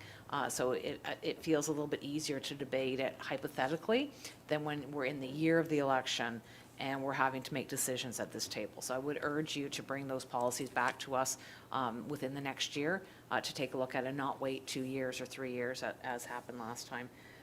And one last comment around privacy. When we looked at these results, there's certain result boxes in there, especially when it comes down to some of the trustee candidates where there's only one vote showing. And I just worry about the privacy. You think of a household and you know, the discussion is all around, oh, we're going to support our neighbor or whatever. The results come out and there's one vote. So you're looking at your spouse going, well, you didn't vote the way we discussed, right? So you're showing how someone voted. I think you're just revealing a little bit too much, and I know that I have seen election results where they just put an asterisk if it's less than 5, and I'm just wondering if we can do our results that way to help shield the privacy of voters for candidates who only got one vote in however it is on that chart in the ward or however it's designated. So I'm wondering if we could take a look at that to have a little bit more privacy when we're showing the results. Through you, Madam Mayor, thank you for the comments, Councillor Carruthers. Definitely have been noted, so we will reflect that into our review as part of the 2026 changes. Thank you. Councillor Roy DeClemente. Thank you, Madam Mayor. I guess my two pieces of input this evening would be to echo your concerns about the quality of the voters list. Having been at this table for some time and having worked with a number of voters lists, I was dismayed actually to see how out of date that data was. It was multiple years out of date. There were people that I knew had moved out of town who were still on the list.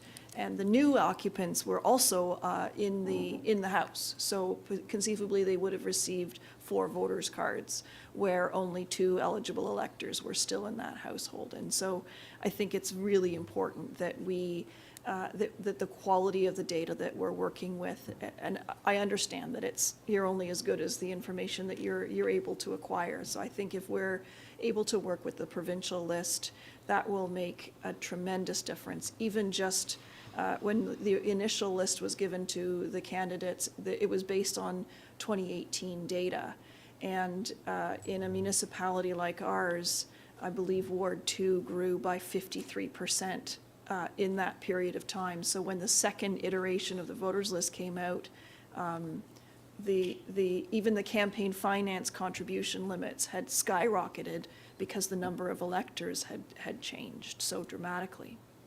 So I echo that as being of deep concern. And I will reiterate a plea that I made during the election, and that was for the reintroduction of those polling stations. I realized that having the vote anywhere model was useful for the electors, but it wasn't helpful to candidates who may or may not have been targeting specific neighborhoods and who, you work on your strengths, and if you don't have those strengths because your entire ward is one giant poll, that's really hard to work as a candidate in. And so I'm just going to ask for that to be considered for reinstatement. And And those are my two biggies. But again, thank you for all the work that you did. And as Councillor Crone said, I don't think that there's anything more that staff team could have done to bring awareness to the election. And certainly the candidates it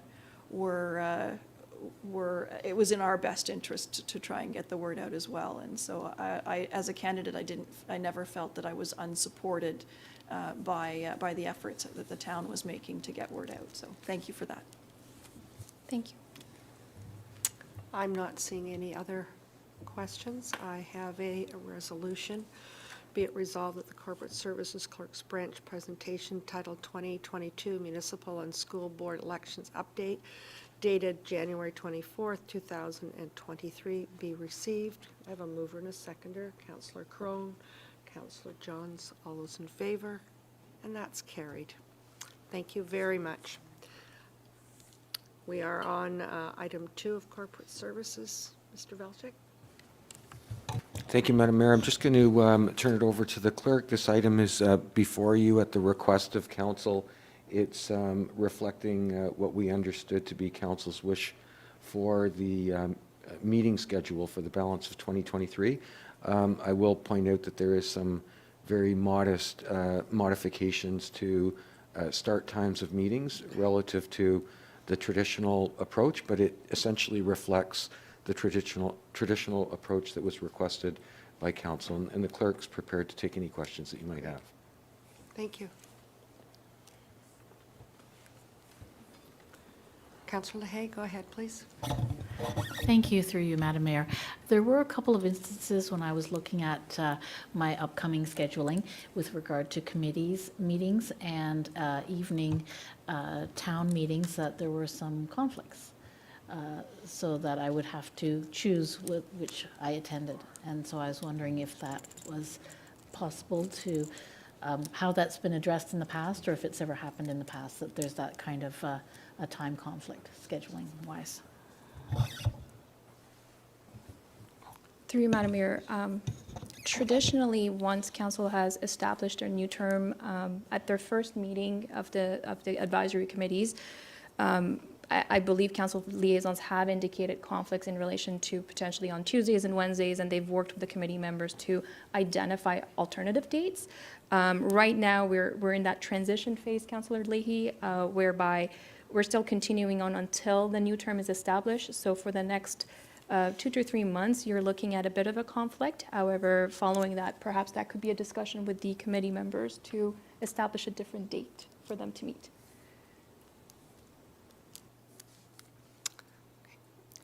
Any other questions, comments? I'm not seeing any. Could I have a mover and a seconder? Councillor Foster? Councillor Crothers? All those in favor? And that's carried. Thank you very much. Go ahead, please. Madam Mayor, the third item that we have on the agenda is a memo for information. It's the election accessibility. I believe it's self-explanatory. It's a requirement of the Municipal Elections Act that we're reporting this evening. And if you have any questions, then the clerk will be happy to fill in any blanks. Thank you. Thank you. Questions of the clerk? I'm not seeing any. Could I have a mover and a seconder, please? Councillor Crone, Councillor LaHaye, all those in favor? And that's carried. Madam Mayor, the final item that we have under corporate services this evening is the CS memo regarding the More Homes Built Faster Act. There's been a swirl of questions and information coming out, and it continues to be analyzed and updated as we go. This memo is just to provide our latest attempt at clarifying to the best of our ability our perspective, and also we've got an updated list of questions and answers on the website as well, just to provide the most up-to-date information and perspectives that we have on this matter. So staff can certainly answer any questions that you might have, but I think the memo speaks for itself. Thank you. Questions? I'm not seeing any at this time. Could I have a mover and a seconder, please? Well, then I'll hold that vote. You go ahead, please. I did have a question, Madam Yeah, Mayor. I'm go just ahead. wondering if you've heard from our MPP's office. I know we had outreached to her, and I didn't know if you'd heard back from her. I've yet. not heard back. Thank you. Could I have a mover and a seconder, please? Councillor Roy DeClemente, Councillor Crone, all those in favor? And that's carried. We are now down to item, sorry, before I conclude, any other items? Mr. Velchek. Nothing further, Madam Mayor. Thank you very much. Thank you. We're at Community Infrastructure and Environmental Services with General Manager Molinari. Go ahead, please.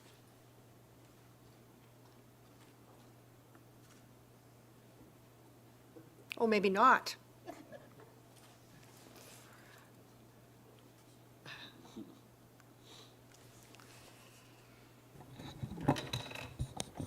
Thank you, Madam Mayor.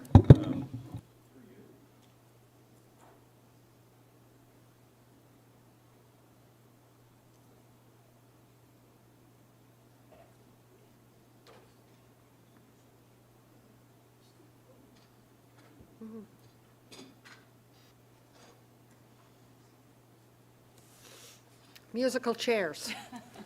There we go. We're ready. Through you, Madam Mayor. We have one item on our agenda this evening, and that's our 2022-2023 Mosquito Control Program update. This is our annual memo that we provide to Council to provide an update on this very important program. In 2022, it was a very successful year. The program included pre- and post-treatment monitoring of 20 standing water locations, as well as aerial and ground applications of larvicide. The post-treatment monitoring revealed low numbers of adult mosquitoes within the treated areas, and the program was a success. So also this year, it was the last year of our contract with Pistalto, who had been providing that service for a number of years, and we're happy to report that Pistalto was successful in securing another 5-year contract with the town. So they provided excellent service to us in the past, and we look forward to 5 more years of excellent service with them going forward, with a very modest increase in the overall capital expenditure for that program. So happy to answer any questions. Yeah. Terrific news. Thank you. Councillor Crothers, go ahead, please. I'm very happy to see the summer mosquito control program in this memo as well. I know in Hall Landing, given all the water that we have there, the mosquitoes are quite the joke with residents, especially when new people move in and they find out the size and the number of mosquitoes. Then you have all the older residents poking fun at them for not knowing that Hall Landing is the mosquito capital. So I really hope that we can look at this expenditure. I think it goes to quality of life for people to be able to get outside and enjoy their properties. To me, it's a small amount to pay to help ensure that. It would be nice to see it on a one-time basis, see if it makes a difference. I know there's a lot of factors that go into whether or not it's successful, but I think we owe it to the residents that we at least try to see what we can do about the mosquitoes. Thank you. Thank you. Other questions, comments? Councillor Roy DeClemente, go ahead, please. Thank you. I remember the workshop that we had from our mosquito expert, and it's etched vividly in my mind, him passing around a little test tube with mosquitoes in it and so on. But one of the tidbits that remains with me is that our mosquito program is the second largest in the country. Second only to the city of Winnipeg in Manitoba. And so I hang on to that every time we talk about the program, and every time someone asks me about it, it's the second largest in the country after a city like Winnipeg. And so I appreciate very much the investment that we've made in this program. Thank you. Other questions, comments? Seeing none, moved by Councillor Roy DeClemente, seconded by Councillor Crothers. All those in favor? And that's carried. Might there be anything else under? Nothing further at this time, Madam Mayor. Thank you. With that, we will move along to item L, and that's Development Services. And go ahead, Thank you. Through you, Madam Mayor, Council has before them a report recommending that a property be removed from the town's heritage registry. Essentially, it's an administrative oversight. The property was added in error, but our manager of planning is here today. She's also the liaison to the Heritage Advisory Committee and is available to answer any questions that members of council may have on the report. Thank you. Questions? Councillor Crothers, go ahead, please. I am supportive of this, and I understand errors happen. We all make mistakes. I know that we had a consultant that we hired to clean up the list. After this, can we assume that the list is cleaned up, or is it something that has to be gone through again? Through you, Madam Mayor, when the Heritage Consultants went through the process of updating the list, this one was actually one that had been recommended for removal because it wasn't visible from the street. When the Heritage Advisory Committee saw that recommendation, they were reluctant to remove it without first doing a site visit. So that's how this whole process kind of got triggered. And then when we did the site visit, we learned that the home was built in the 70s and has no heritage value. Thank you. So is there any other like that we're waiting for a site visit or something? Are these going to keep coming back? Right now, we're dealing with them on a case-by-case basis as requests come in, but there are a couple in the queue that we've received removal requests for that we will go do a site visit and investigate. Okay, help refresh me what happened with the consultant, because I thought when we hired the consultant, that was going to get us past this, so these didn't have to keep coming forward. Through you, Madam Mayor. So the consultants didn't do site visits. They only did drive-bys. So this property, for example, it's not visible from the road. So they weren't permitted to enter the property. So there are a few that are like that. There's also some that they recommended for removal that the committee wasn't ready to let go of yet. So we will, under Bill 23, the changes coming out to the Heritage Act, we will kind of be forced to take a closer look at them and make sure that all the properties on the list have a strong reason for being there. Great. I think that's important to make sure that they have a reason to be there, because every time we get one of these for removal and it's so easy to remove them, to me, it undermines the list. Why have a list at all when you can just take them off like that? So I look forward to the day when we have a strong list that we have data to support why houses are on the list. Thank you. Councillor Foster, go ahead, please. I do agree that the list needs to be looked at. But again, I was one of the ones that argued when the consultant report came back about removing properties that could not be seen from the road. As much as we say on this particular one, it should have been removed, there are probably others that just because they couldn't see from the road doesn't mean they should be removed from that list. So it is quite an undertaking if we're going to go and visit every one of the properties on this list, and quite frankly, that's where the problem lies. So, this one was easy. It's once we walked in, it was like, yeah, this shouldn't have been here in the first place. So it brings up all kinds of questions. Thank you.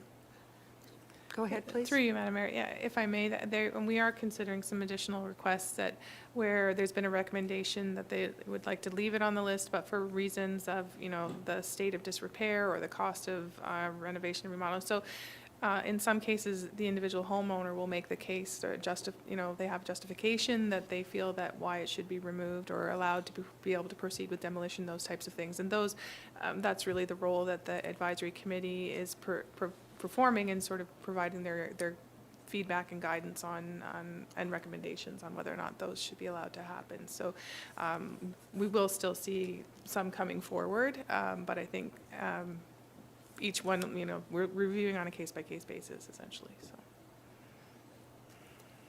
Councillor Crone, go ahead.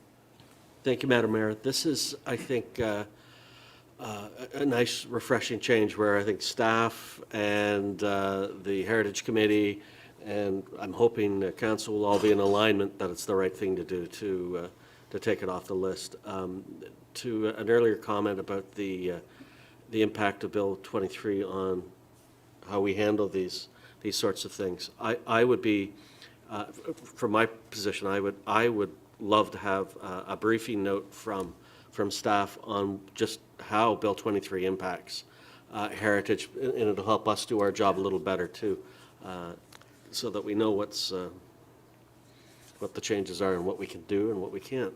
But I am delighted that we have agreement on this file. I know some of the other ones coming down the road, some of the people have spoken to me, so I'm hoping we can do the right thing there too. But again, thank you, staff. But I would appreciate an update or a briefing on the impacts of Bill 23 on heritage. Thank you, Madam Mayor. Thank you. Any other questions, comments?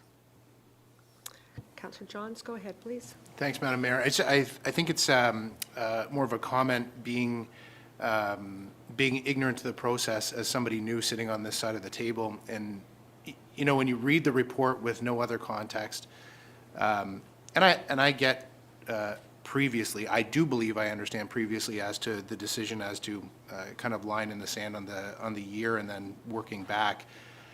You know, I've got to feel for our residents that that purchased their house and they're living in their house. They now find out that there's the designation on it, and then come to find out that it's an error. And then once we stand in front of it and we recognize it's an error, there is now another, like it's almost February, and this was recognized as an error in September. And I think that I recognize that government has a process.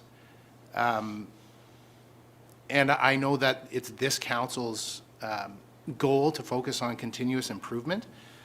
And I recognize that there's volunteers sitting on the committee.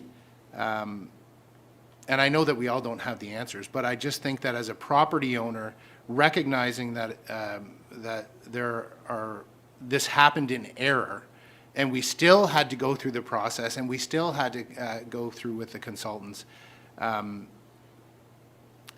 think it's very, very challenging to get your head around as somebody who is trying to work through that process when seeing that. And especially, I think that, you know, reading, you can read, I could go through, and I'm not going to take every council's time and everybody watching at home's time and everybody's here, but if you read the report and going through what the how you designate it, it is very, very clear. Like you need to it's very, very clear.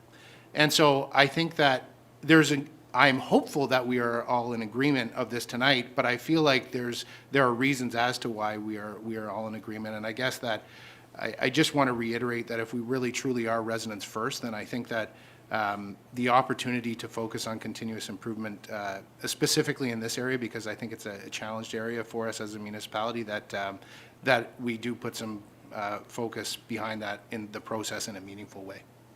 Thank you. Thank you. Go ahead, please. Through you, Madam Mayor, if I may, to Councillor Johnson, I don't disagree. I think certainly the election played a part in why there's such a gap Understood. in terms of when it got brought before council. And I think the flip side of the complexity and the rigor of the process is protecting the heritage assets that we have. So it's trying to find that balance between things that get removed too hastily or aren't protected. And I know there's been concerns expressed by previous councils about once properties are designated, that they're not adequately protected and cared for. And so just sort of building that into the process as well to make sure that they're maintained so that we do preserve heritage properties going forward. Yeah, sorry, Go and ahead. follow up, and I agree, and I think that, again, there was a comment tonight about maturing as a community, and I think that the process is all a part of us maturing as a community. Like, we've called out that we don't have a tree bylaw here, so we are blanket protecting houses because of a year, yet we cut down potentially 100-year-old trees.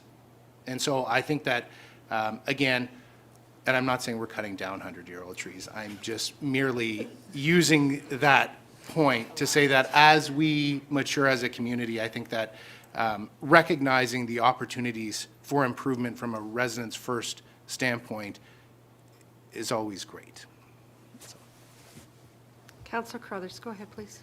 Thank you for those comments. I agree wholeheartedly. I'm a little surprised when I hear, Councillor Foster, who's been on the Heritage Committee, to say that there's just so many houses on there, it's going to take so long to get through them, yet we paid this consultant all this money, who looked at a bunch of them, but now there's so many that you can't be seen from the road that it's going to take a long time to go through them.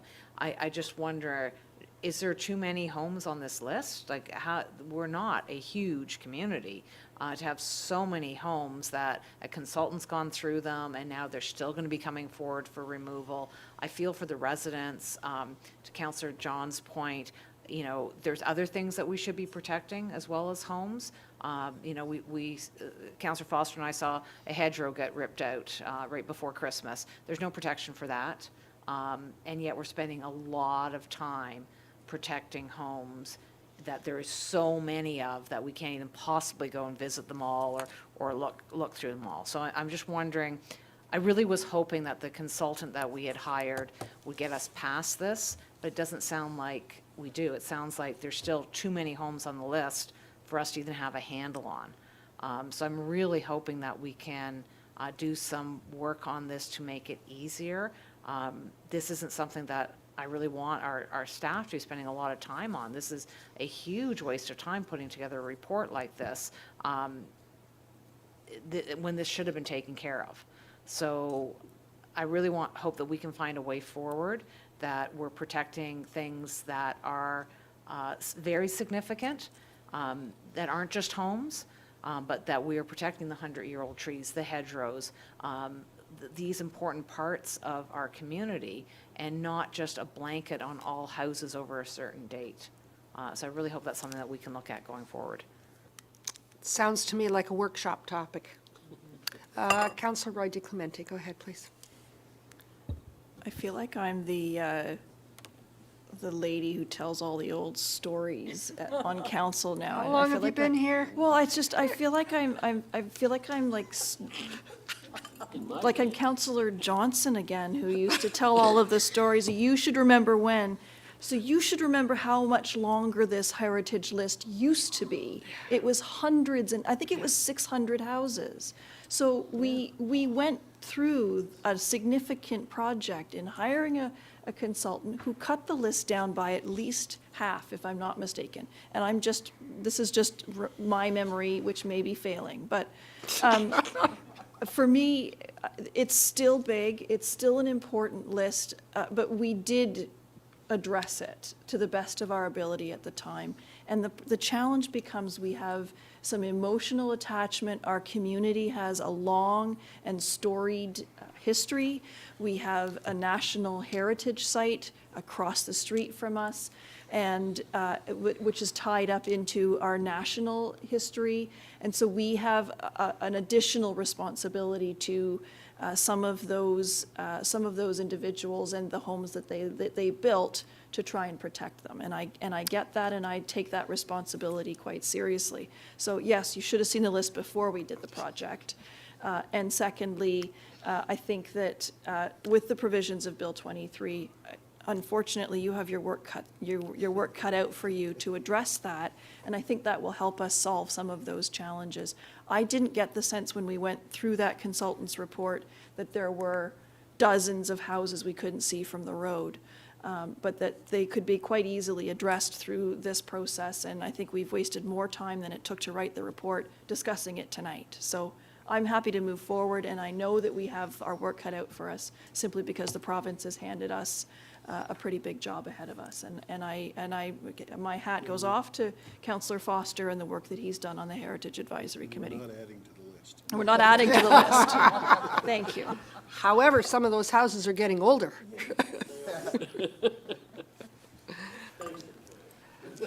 Thank you.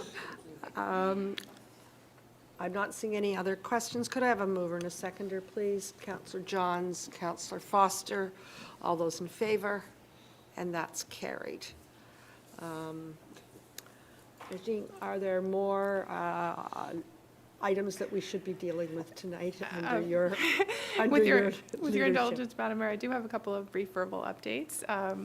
The first is with respect to the works that are going on in around the Civic Center parking lot in support of the external works for the Woodbine 1 project. As you are well aware, the works have commenced. They will be proceeding to Phase 2 in approximately 7 days, weather dependent.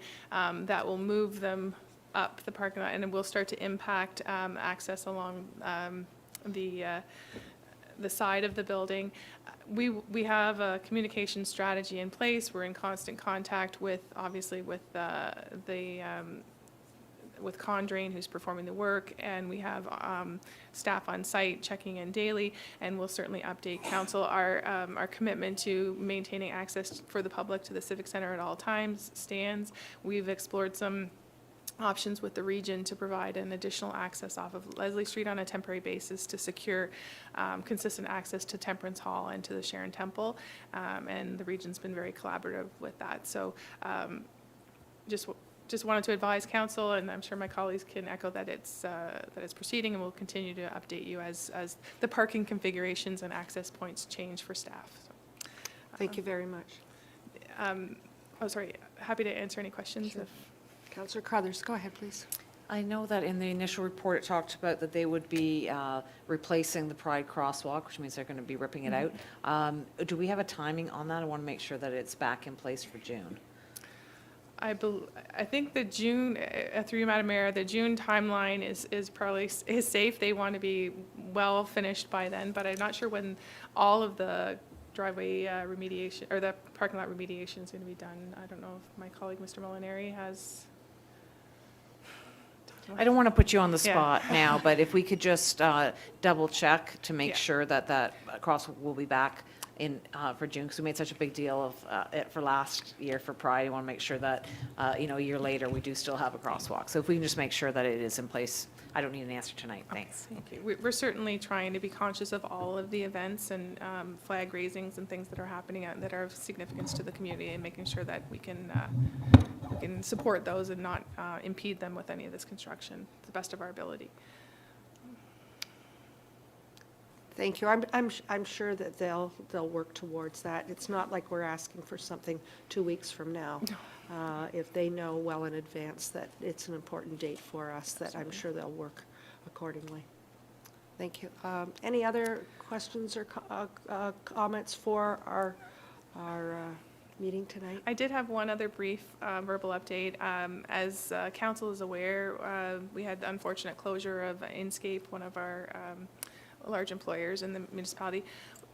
Economic Development made multiple attempts to outreach to offer support, and were unsuccessful in connecting directly with the company, but we were able to work with some employment services access located in Newmarket. They're part of a provincial network of employment support organizations and the Workforce Planning Board, and we'll be providing a sort of workshop on transitioning workforce and connecting them, anybody, it's not just people impacted by that closure, that would like to understand more about the resources available to them if they're looking to, if they're job seekers or they're looking for training opportunities or upskilling.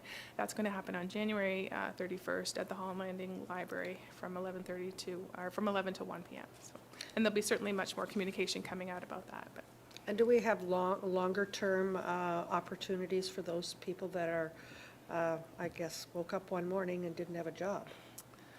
Through you, Madam Mayor, I believe that both the partners that are engaged in this workshop have multiple different programs available, everything from sort of assisting with the job search and resume building, retraining programs. They have job placement programs. So there's certainly a lot of options, and they will also connect directly to, we know that there are other employers in the region that have demand for similar skill sets. So they're already taking steps to try to connect displaced workers to those opportunities. Thank you. I know that it was not just a financial hit to many people, it was emotional that they had been there. I talked to a gentleman who started working there when he was 16, and it was emotional that he thought that he would be there as long as he wanted to be. So unfortunate But thank you for working with them, and I'm quite sure that as time goes on, we'll have more people who will identify that need some assistance. Perhaps can be working with some of our community colleges as well. Go ahead, please. Thank you. I just wanted to add that I wanted to express my appreciation to our library staff for partnering with the Economic Development Branch in providing staffing and a facility for that. I did also want to advise that the Holland Landing Food Pantry has also been alerted to that in case there are additional demands on the food pantry in the coming months. Not necessarily this month, but in the next few months there may be an increased demand in the community simply as a result of that. And to close that, I'd be happy to move the receipt of the verbal updates from Ms. Bégin. Thank you. Thank you. Do I have a seconder? Councillor Crone, all those in favor? And that's carried. Thank you very much.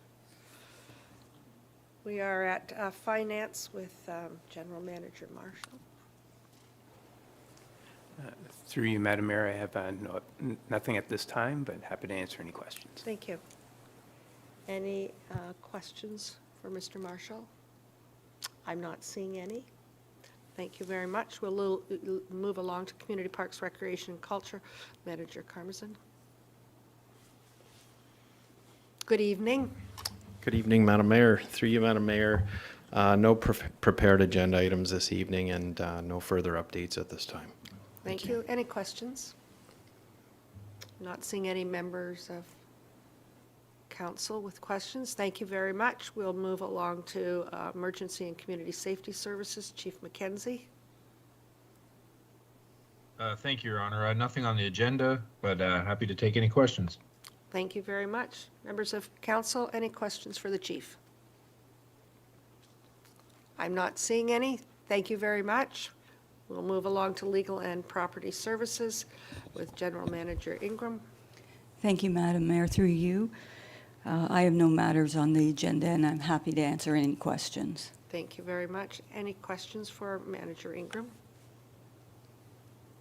I'm not seeing any. Thank you. We'll move along. We have some correspondence for consideration, and Councillor Foster, you involved with this initiative? Yes, thank you, Madam Mayor. Better late than never is the best thing that I can say. We probably should have been onto this one before, but the Coldest Night of the Year fundraiser in support of Blue Door, Team EG lives again. I've stepped up again to look after this one. So 3 years ago, we actually did a walk here in Sharon. The last 2 years have been a virtual walk. You could basically walk wherever you wanted to. This year there is another event centered in Richmond Hill, but we can still do the virtual walk. So to go back a little bit, last week I was in the office speaking with Gina, and while we had a conversation, she said to me, yes, I've just gone ahead and done it. It's all ready to roll. So Gina looked after me during the conversation, and the team is registered. So I'll work with communications and Gina to get the social media stuff out and get the emails out, and hopefully we can gather some big support for Team EG. Last year, I think we were $17,000 or something. I think we rented last year. So last year was a very, very good year. If we can do anything close to that this year again, I'd be really happy. So look out for the virtual the online information, and we'll make sure the emails get out shortly. And I might add that for those that have not been on one of their walks, it is very well organized, and it's such a great cause. We do have Blue Door in our community, and this goes back to the folks from our community that are living there. It makes life a lot better for them. So, yes, go ahead. Madam Mayor, I might add that I've already been thinking this year as a instead of going to Richmond Hill, maybe if we have some employees and council or whoever decides to be involved, maybe we'll just get together and walk the Nokita Trail or pick a village and we'll go for a walk. Councillor Crone and I went for a walk last year and solved all the world's problems and probably caused a few more. So we could stand to look at it again. Thank you. We had to come and get you.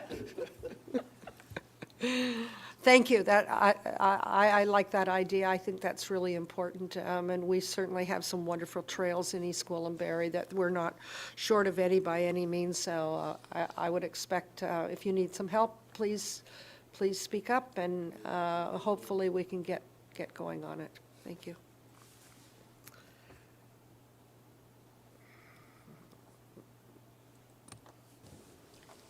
Through you, Madam Yes. Mayor, you just need a mover and a seconder for receiving that particular correspondence.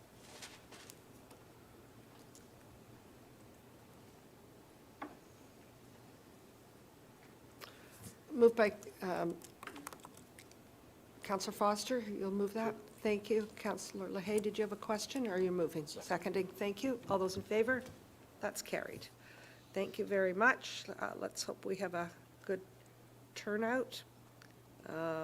We are at item R, that's bylaws, and there are none at this time. I will move down to item S, and that's notice of motion from Councillor Crone. Would you like to speak to it, please? Thank you, Madam Mayor. I think if you recall, about a year ago, we as a council made a motion calling upon the federal government to provide funding in the Great Lakes cleanup to make sure that they carve some of that money off for Lake Simcoe. And we were successful in getting that money allocated for Lake Simcoe. I am irritated to say, though, nothing has been done to date. So in light of the presentation we had from Mr. Baldwin from the Lake Simcoe Region Conservation Authority at our previous meeting, it made sense to me that it's really becoming urgent for the Conservation Authority, for the health of the lake, to make sure that we get this money. So this motion simply is just to encourage the federal government to please release the funds, and let's get going to help clean up the health of the lake. So simply put, that's it. Happy for any friendly amendments to the motion, but I think it's really important that we as a council express the need around the urgency to get this money underway. Thank you. Agreed. Thank you. Any other comments, questions? Councillor Carruthers, go ahead, please. I'm wondering if there's an appetite to waive the bylaw, I think is the correct term, to proceed with this tonight. It's in relation to what we heard from the LSRCA last week. It's a reiteration of what we have already agreed to as a council. I think we're asking them to speed up the delivery of these funds, and I think waiting another month for it to come back to council doesn't really get to our point. So I will, with the clerk's help, I will move to waive the bylaw. Is that what the correct term is? Sure, through you, Madam Mayor. If it is council's wish, we can waive the procedure bylaw requirements to allow for discussion of this particular motion to happen. A special majority vote is required, so you will require 5 members of this body to allow for that the procedure bylaw to be waived to consider this motion tonight. Thank you. Councillor Leahy, go ahead. Thank you, through you, Madam Mayor. And as a newer councillor, I'm learning the process of how to make amendments and motions and all of that. And Councillor Crone mentioned friendly amendments, and I think this is an excellent motion that's been brought forward, as you said, coming out of the presentation by the LSRCA last week and Rob Baldwin's excellent presentation. So I would like to make an amendment, a friendly amendment, to enhance, I think it would enhance and strengthen it even further, and also I think increase the likelihood of the chances of improvements and protection of the lake taking place, because the issues that the funding is going to address have been decades in the making and go across different governments from all of the decades at both the provincial and federal levels. So I was wondering if it was possible to do a friendly amendment with regard regard to the second portion where it says, whereas the watershed faces threats due to eutrophication, largely from phosphorus runoff, and... Point of order? We need to put this on the table first, so we need, before we can make any amendment, as the clerk just said, we need a supermajority to waive the procedural bylaw to put this on the table for discussion. You're ahead of yourself by... Yeah, you're just ahead Okay. of yourself. Okay. So just want to, I see the clerk looking around, so I just want to make sure that we do this in the correct order so that we can take your amendments. Thank you. Through you, Madam Mayor, the first motion is to waive the provisions of the procedural bylaw to permit discussion of the notice of motion to take place tonight. If you would wish to have a mover and seconder for that and a special majority vote, we can proceed with that. Thank you. Do I have a mover and a seconder? Councillor Crothers and a seconder. Councillor Crone. All those in favor? That's carried. Go ahead, please. And through you, Madam Mayor, at this point, I believe the intent is to bring forward the actual notice of motion. Councillor Crone, it is your motion that was presented, so there is a request to carry out some friendly amendments and tweaking to that motion. Happy to entertain them. Thank you. So just bear with me for a moment as I Okay, bring it up. thank you.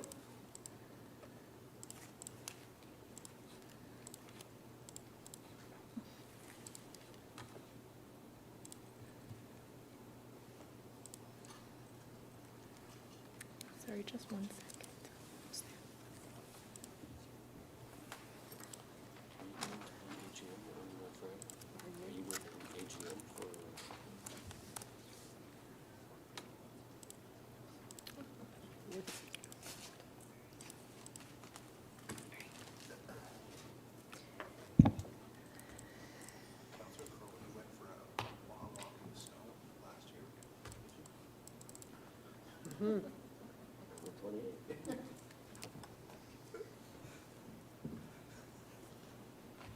Through you, Madam Mayor, the motion is presented on the screen before you for council's further consideration.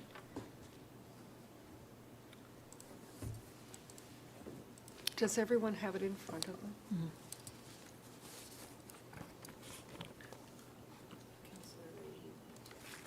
Go ahead, please. So the friendly amendment, and in terms of the language that is appropriate for the motion, I may need a little bit of support in terms of massaging the language. But my friendly amendment was to suggest that on the second part of this, whereas the watershed faces threats, and referring to the phosphorus runoff, in last week's presentation, I brought up the information about the provincial funding as well, which has been dedicated $24 million to the building of a phosphorus facility. And so in order to hopefully strengthen and enhance the likelihood of the successful funding and protection and improvement of Lake Simcoe, it was my suggestion that all levels of government work together in order to achieve this for the sake of Lake Simcoe. So in terms of amending it, I would like to see that information included with regard to the phosphorus, funding of the phosphorus plant. Do you have a wording that you can share with our clerk? Well, at the end of where the semicolon is, I would suggest saying, and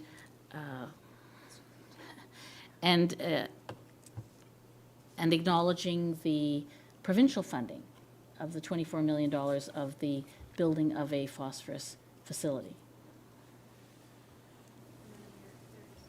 Councillor Crothers, go ahead, please. Sorry, that goes against the intent of the motion. The intent is around the federal funding, so it can't be a friendly amendment. The intent is around federal, so we're talking about the federal level of funding, and that's what was discussed last week with the LSRCA. So that is a different, if we want to start a different motion with talking provincially, we can do that. But the intent, as you see that in the title of it, it's federal. Thank you. I think it's important to recognize and acknowledge that, as I said at the beginning of my comments, that it's an issue that's been building for decades and that it will require funding from all levels of government and the collaboration of all levels of government. And so that was the intent, that that be recognized, that there are other sources of funding as well. That's all well and good, but it doesn't fit into what we have here Very at good. this point. That's what Okay. I'm hearing. So we'll park that one for now.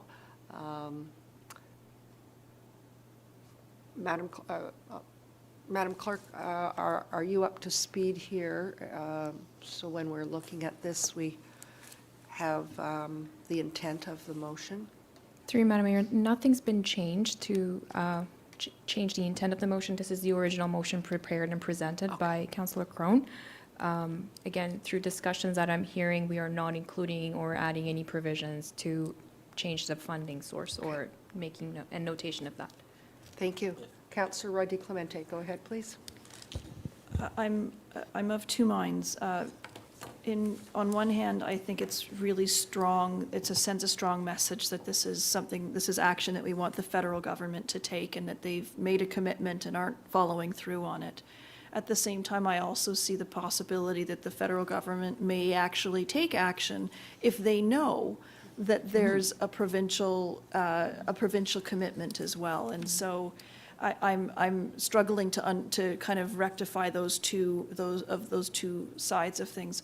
My initial suggestion was, Councillor Leahy, to propose that you draft a second notice of motion that would address the comment that the LSRCA and the province need to come together and work on that plant in the Holland Marsh, and that may be something that Bradford West Gwillimbury might also support in that respect. But I see your point in wanting to acknowledge that there's other funds here that could be leveraged and that there's some strength in numbers, pun intended.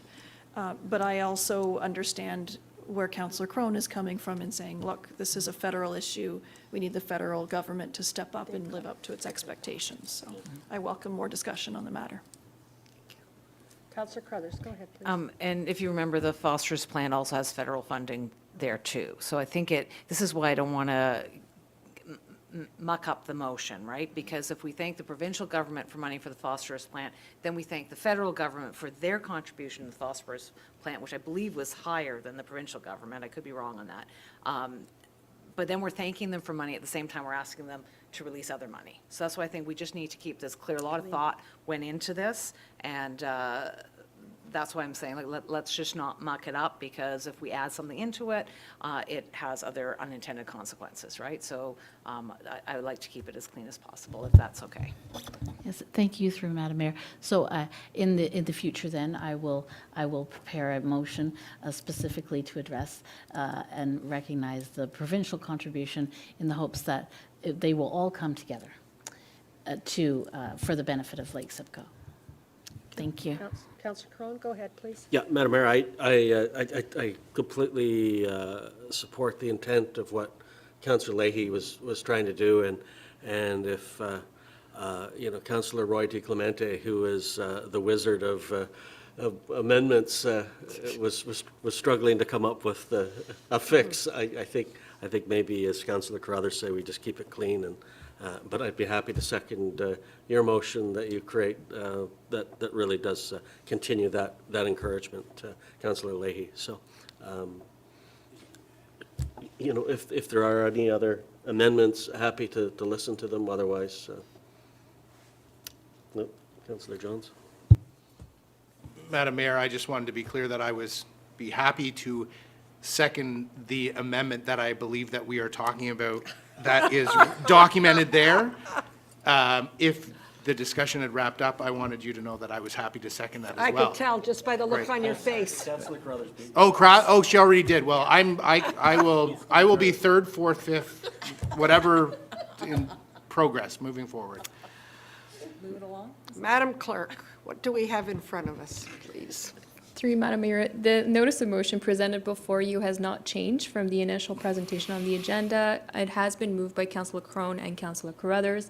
It is now up for Council to take a vote. Thank you. How about we do a recorded vote so Councillor Johns' support can be registered? Bear with me for a moment as I pull the recorded vote sheet. Of course you did.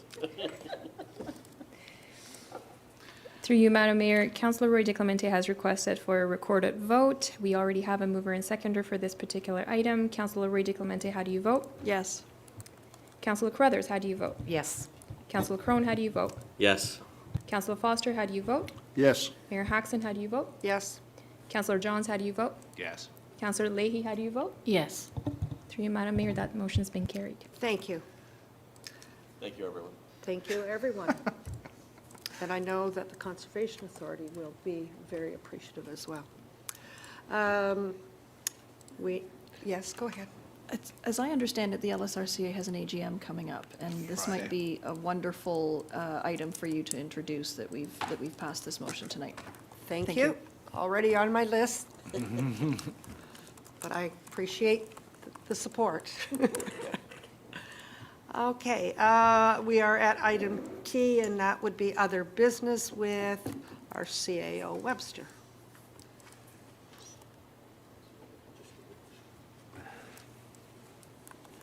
Sorry, Madam Mayor, I apologize. We have a workshop coming up, one of our regular series of added meetings for the first 2 months of this year.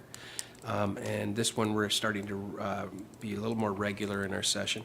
There's 2 topics. One is the continuation of the strategic plan discussions, which is moving along very well under Margot Bergine's facilitation team. And the second item is our asset management program as well, as we have over $2 billion of assets currently. And we've been asked to have a workshop. And so there's some budgetary matters that we have a project established for that, and might be mindful of actually referring those budget discussions until the workshop time. I think it would be helpful, and we're looking forward to those 2 items on the 14th, and it was purposefully not put at evening, so it didn't interrupt any evening plans for Valentine's Day. Thank you. Councillor Roy DeClemente, go ahead. Thank you, Madam Mayor. There's another item that I think that is also pressing and timely, and that's our advisory committees and the committees of council. I think it would be smart of us to look at the draft terms of reference, for us to have a communication strategy on how we're going to go about the recruitment, and get that ball rolling, so that at this point, right now, we have committees that are sort of in a bit of limbo. They want to know what their terms of reference are. They want to know what their budget is. They now know who their council liaison is, but there are community members who may wish to join our committees, and they haven't been given that opportunity. We haven't started that recruitment process, and so I think the 14th would be a good time for us to at least have a first blush at those draft terms of reference, and a communication strategy for how we're going about recruiting. And I think it would be smart. I think in a previous meeting, we discussed at a high level that there was no deadline for applications. And I think we do need to have some kind of an idea of when we'd like people to submit their applications, so that we can start preparing appointment bylaws and move the committees forward into this calendar year. So I don't know if there's a motion there that's needed, or direction to staff, or what my colleagues here at the table think.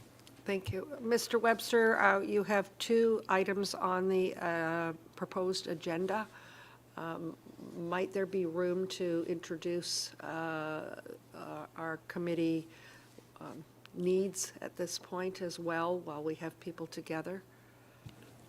Madam Mayor, I'm mindful of the suggestion. I see, we did have a session, an introductory session on advisory committees recently. I would refer to Deputy Velchich. Both of those areas of the committee structure with the clerk and the terms of reference and the communication strategy would be under his mandate, and I would ask if staff could have a preliminary type workshop available for that date. Madam Mayor, just in brief consultation with the clerk, I'm under the understanding that we could at least bring some form of update to the 14th and at least keep the dialogue going and keep the process moving along to try and expedite it and support expediting it as best we can. That's, I believe that's what was asked, so thank you very much. Okay. Councillor Hay, go ahead.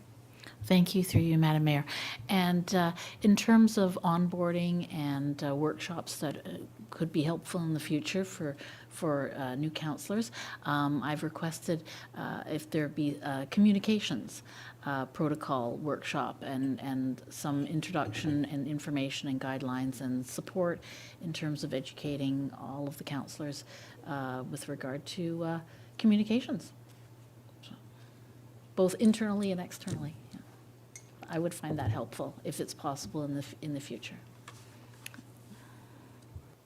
Go ahead. Madam please. Mayor, our Director of Communications is going to be coming back with some ideas on potential training sessions and things like that for both for councillors, for both sort of general communications, but equally, if not more importantly, what to do in terms of media relations and what happens when you're potentially approached by media and how to handle those things so that we've got some sort of consistent means of getting the appropriate messages out to the public.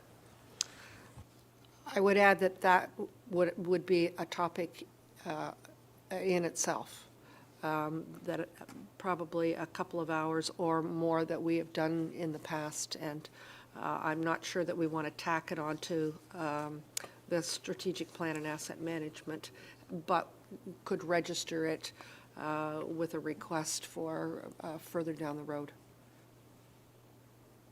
Madam Mayor, we'll come back to an upcoming meeting in the next meeting or two, just with a proposed date for when we might have such training. The director will work with the clerk's office, and we'll try and pick an appropriate date to report to you. Thank you.